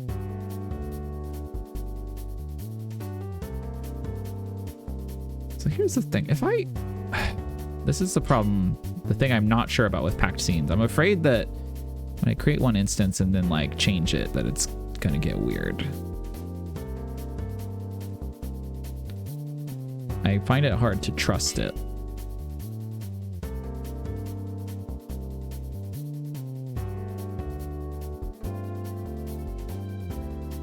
So here's what I want. I want to launch the game and open that and see it look the same as it does here. A little bit worried that it's not going to. Wait, what's this? Return value method that returns void.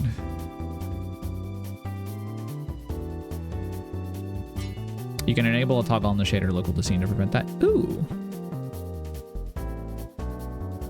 That's good to do it. Wait, what the hell just happened?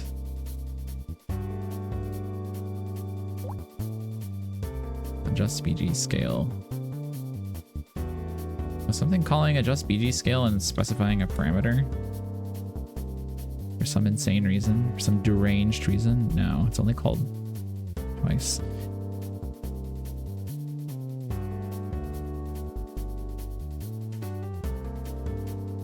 Local to scene is a toggle on every resource. Ooh, okay. That's good to know. Yeah, what is this screaming about? Trying to get a return value of a method that returns void. Oh, wait.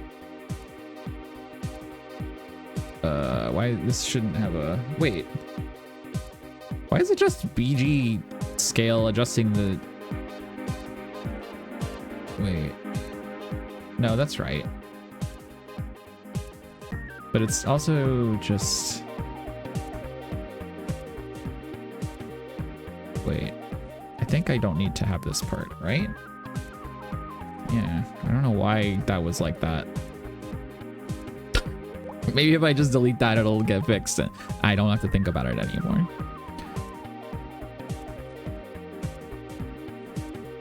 It was correct. There we go. We now have a delightful little menu box that I can use.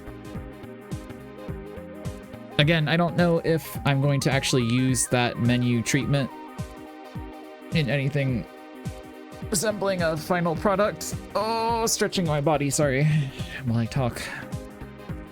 But for now, it looks nice. And I can have multiple of them around the screen. Sure did spend a long time to fix it back to the way it already looked, but now it works vastly differently. That's honestly a lot of what happens with coding and programming making.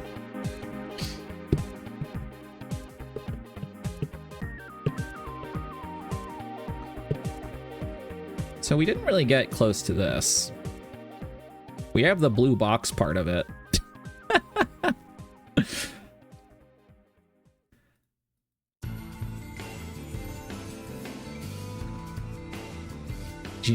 Oh man, look at the jittering. Godot 4.3 was supposed to have like an update that fixes the jittering when you're using Vulkan. I think it's Vulkan. Because this jittering happens when the game runs in window mode. Look at that, it looks really bad. And so to get around it, I have a toggle that makes it full screen. It looks weird on your view. There's a gray box that's not there in the real world. But yeah, if you give Windows like exclusive full screen to the game, then it runs great.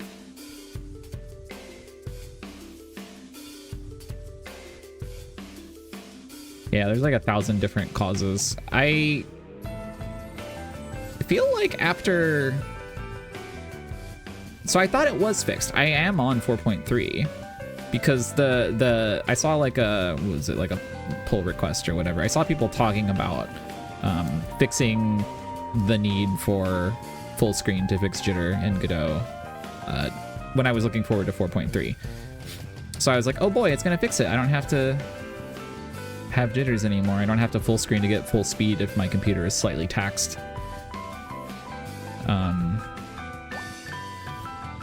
Wow, that did not shrink back down correctly? I guess I haven't used that button since I upgraded to 4.3. But it's still smooth, even though it's windowed now.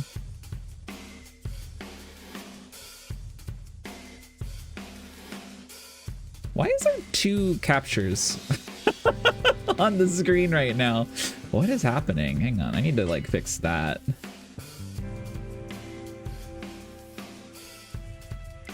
That's display capture. This is window capture. Oh. No, that's not right. I don't have a link to that thread now, unfortunately. It was just like something I found while frantically searching on Google for how to fix the stutter.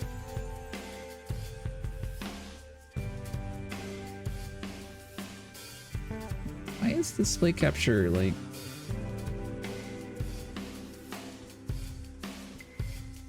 Wait, is that... Oh, that's separate. Wait. Oh, there's a game capture. That's why. Okay. All right. I fixed it. Oh, now it's back to jittering. Now it's back to non-jittering. And then it non-jitters for a while. Is it like when I tab out that it loses the... No, it's completely mysterious. Yeah, it's one of those things where I'm like, well, it's going to take me 100 years to finish this game, so maybe by the time I need to worry about people running it in window mode, Godot will have sorted out the jitter.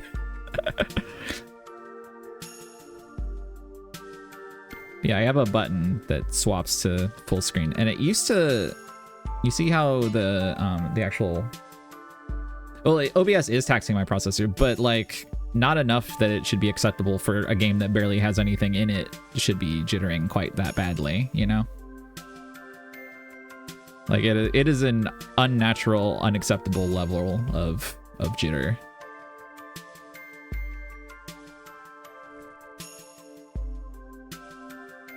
Yeah, I bet there's something in my my window change script, my window size change script that no longer does the thing.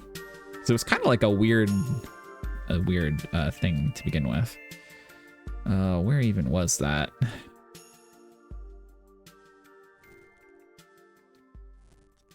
I don't remember what script that was in.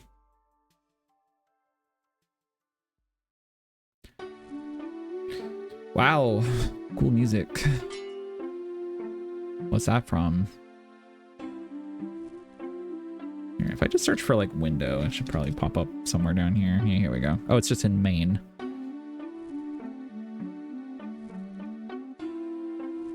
Yeah, so my debug resize window.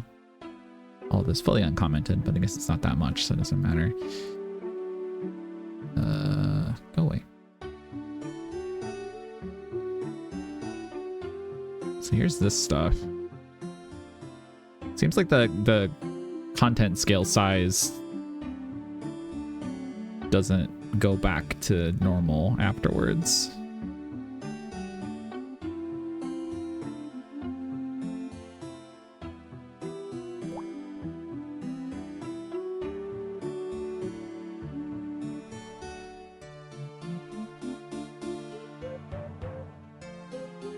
Yeah, I wish that they would leave the syntax alone in Godot a lot of the time whenever I see like a update that has a lot of syntax changes. So does content scale size not work anymore? I need to like check this. Godot 4.3 content scale size. Is that like gone?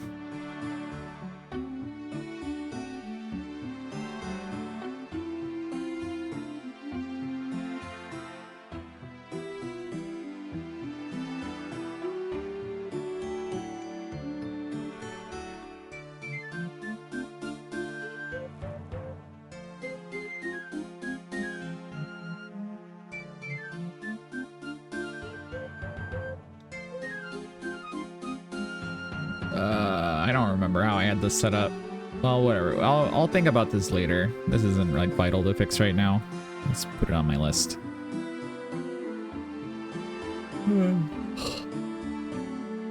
I do feel like the jitter has been reduced because when I'm testing without OBS running, I think generally I don't get any jitter, but I wish there was a better way to fix it.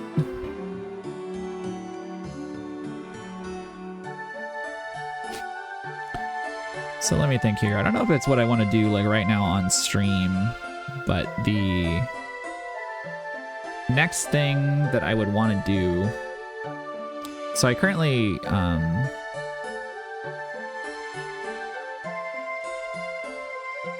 full screen disabled rendering of background applications. Yeah. I don't know. See, now it's running great. Oh, now it's not running great. That's so mysterious. She's jittering back and forth.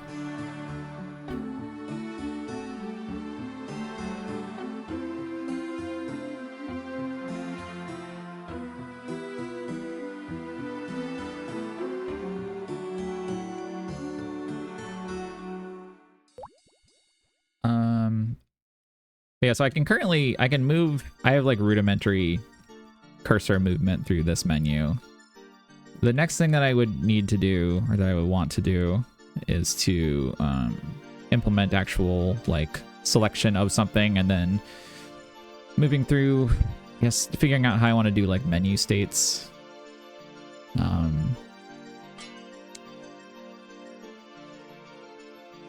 Whether I want to make like use the actual state machine for where you are in the menu, or if I want to just use the good old integer variable for what thing you're currently hovered over, and then reference that integer variable when I open the next menu, stuff like that. Some combination of changing vsync or rendering driver related settings might help. Possible. Like in the settings, I think I'm using Vulkan as the thing. I think if I change, wait, it's falling back to Vulkan. Where, I don't remember where the, yeah, I'm using Vulkan, I guess. There was like some other setting in here that was a toggle instead of all this shit. Well, I guess this is the toggle. I don't want to have to restart the editor. Yeah, there's like a bunch of stuff in here I could, oh wait, it's the forward plus. So like changing it to compatibility.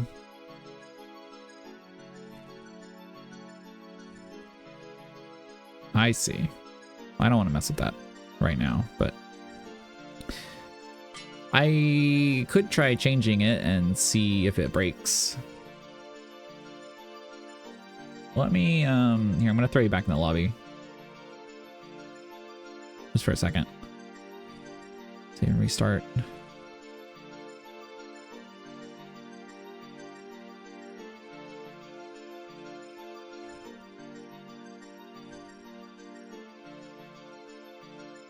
That's a chunky restart process.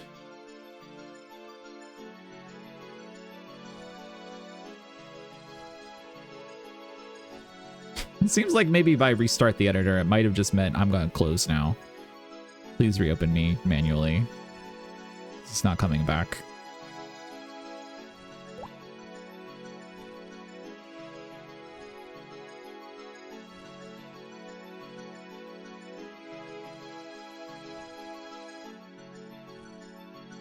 Yeah, I don't remember if I needed Vulkan for some reason, or if I was just like, well, this is the newest thing, the newest sounding and looking thing, so maybe it's the best, and I should never not use it.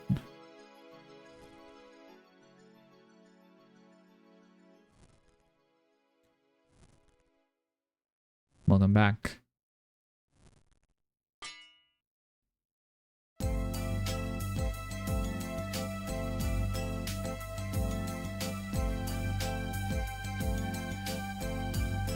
Took longer to start up, but I don't know if that's relevant. Oh, my shader needed Vulkan, I guess. My main shader that controls the most important thing about the visuals. So... OpenGL doesn't have shader pre-comp. Oh, interesting.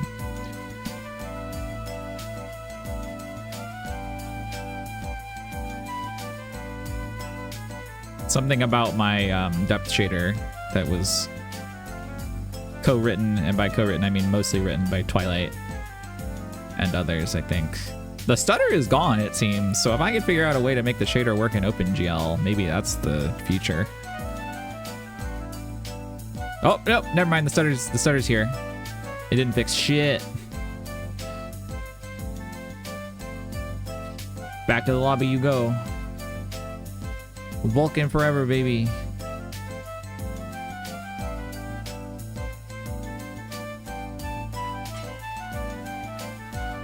Computers are basically so cool.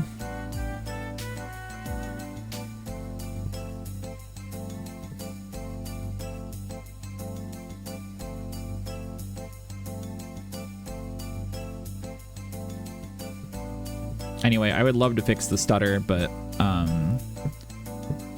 I think it's currently slightly beyond me, beyond the scope of my capabilities.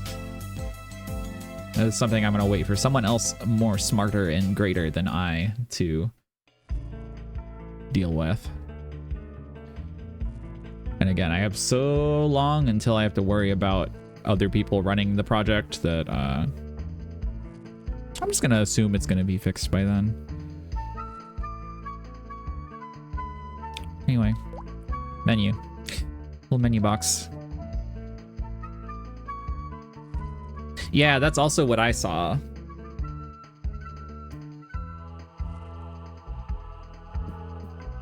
What is this song? Oh, Lego Island. Yeah, the fact that it appears to be based on each user's environment is what kills me. But like, as a streamer, I feel it's pretty important for a game to be able to run in tandem with OBS in a window, you know?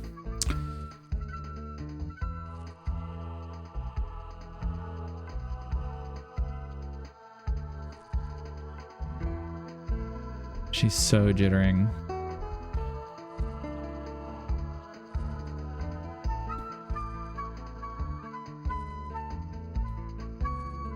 And like, also just to confirm, it doesn't do this without like my whole stream setup running.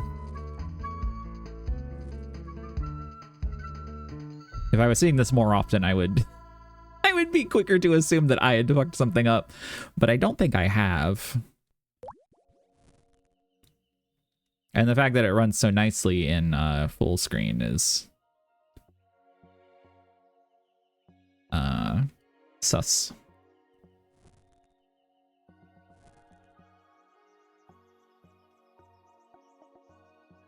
Yeah, it really is something to do with Windows, like rendering stuff in the background, I think, or something that does with. But like, why should Godot get away with just being like shrugging their shoulders and being like, well, that's Windows. Wait, stream pros? Oh, for you. Okay. I got scared. This is gonna bother me. Why does my window thing no longer? Why does my window thing no longer working?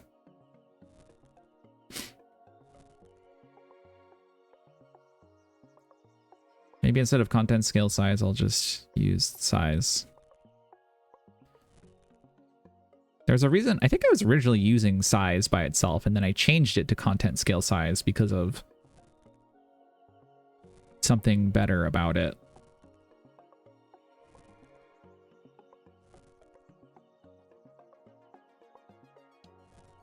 Jittering from the start. Oh, that actually didn't change the scale at all. Change the window size, but not the content. Oh, that's what it is. Okay. Ah.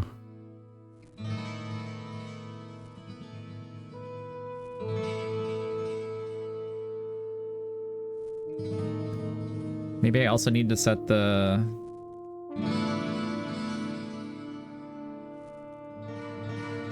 Well, actually, win size doesn't matter for this. That's the full screen.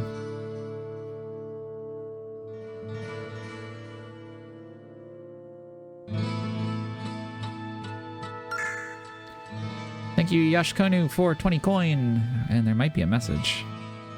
Could be a message. A message of, I fill any bar. Thank you. I salute you. That still didn't fix it. Is our bar filled? No, it's getting close, though. That's promising. Does constant scale size, like, not do anything? Hang on, let me try just running it. Deleting the content scale size from the full screen thing.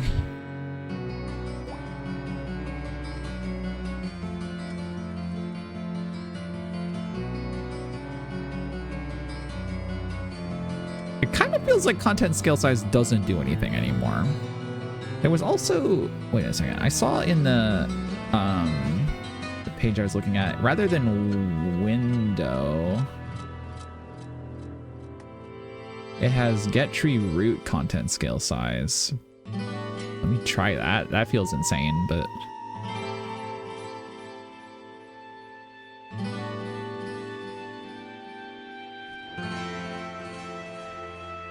Whoops, that's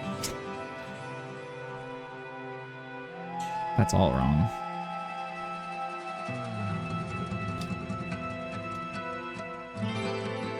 I did it again. Let's see if that for some reason does anything. Banging rocks together.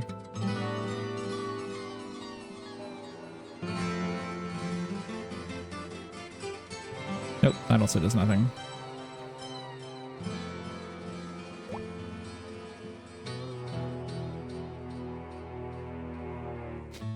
So, just to confirm, if we completely remove content scale size from this entire script, does anything change? The answer may surprise you.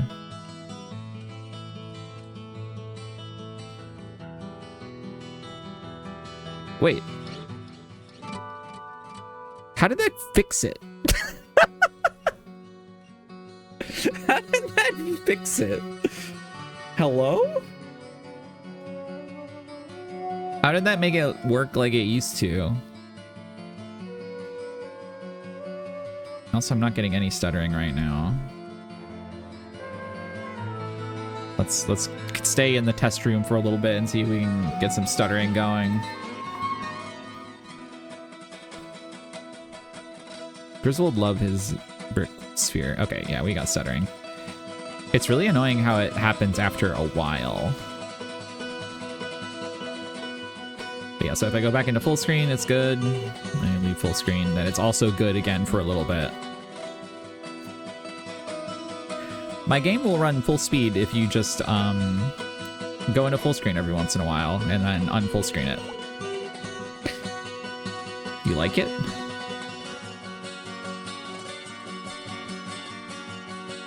You know something I was proud of recently?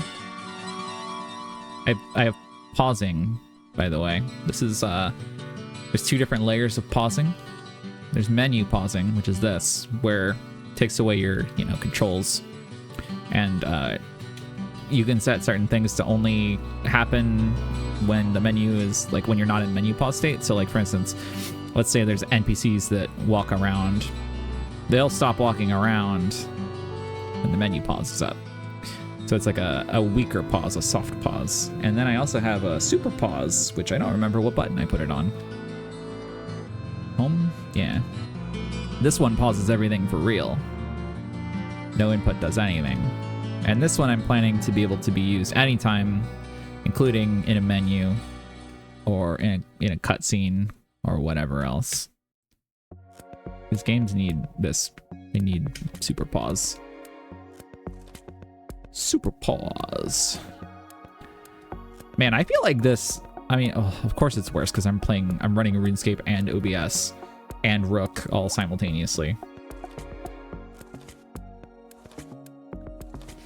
Yeah, I'm using parts of Godot's built-in pause system for these, where you like set the processing priorities of certain things.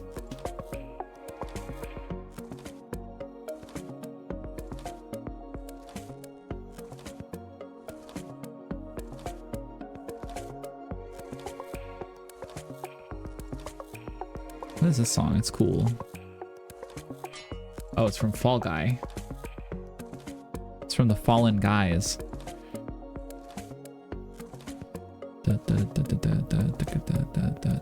Pause manager. Yeah, I have like pause exceptions for the menu pause and super pause exceptions for the super pause. And you can add and remove them as you like.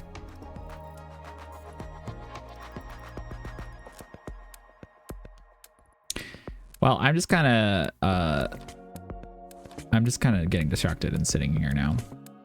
I'm like, I could get started on the next step, but do I want to? I should probably go have lunch. So, thank you, Nimi Moo, for the sub. I think I will probably pack it in here for today, which also perfectly lines up with filling up my inventory with delicious calcified deposits.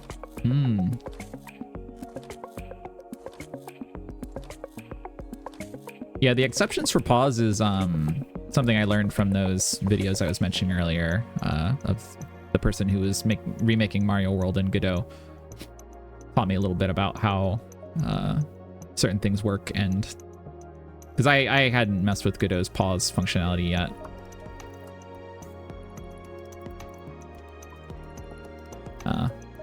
But yeah, they also used, they had a list of exceptions for certain things in Mario World that, like, you know how in Mario World you can do that weird thing where you scroll the screen? They needed the camera to not be paused, obviously, but when you scroll the screen in Mario World with the shoulder buttons, everything else pauses. So like all the characters pause on screen, animations pause, stuff like that. So they made exceptions for the camera. And I was like, oh, that would be a good way to control what gets paused with different like layers or levels of pause strength. Yippee. I think I'd like to do development streams a little more often. I mean, I always say this. I literally always say this. It doesn't really help me focus. I think it does sort of the opposite of that, but it does help me learn, and I like chatting. I like chatting about stuff while I work. And it seems that there is some amount of value for the viewer as I talk myself through the issues and problems and ideas. Yeah, sorry to anyone who may have come in a little bit more recently. I know I started really early today, so probably a handful of folks who are just coming in the past hour. But yeah, you can go back and watch the earlier parts of it if you want.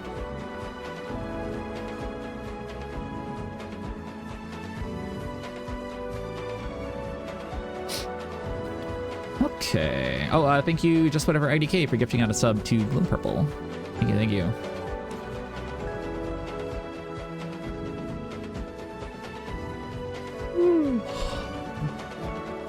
I mean, I finished what I was working on, but I'm finishing up now.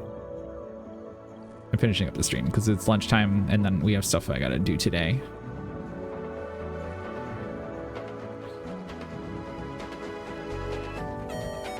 Thank you, Cheesy X, for pressing a button. Okay, all right, I'm gonna pack it in. All right, thank you, everyone. Bye. I'll see you next time. Oh yeah, also thank you for that. We have funded Mario Party, so I'll grab that, and that'll be a stream soon, probably with friends. So look forward. Thank you. And DBZ, we're almost up to. I'll change the bar for next stream. I hope that people will enjoy watching that game because it seems very stupid and cool. I want to play it. I want to try it. All right. Bye, everyone. Have a nice Friday. Thank God. It's Friday.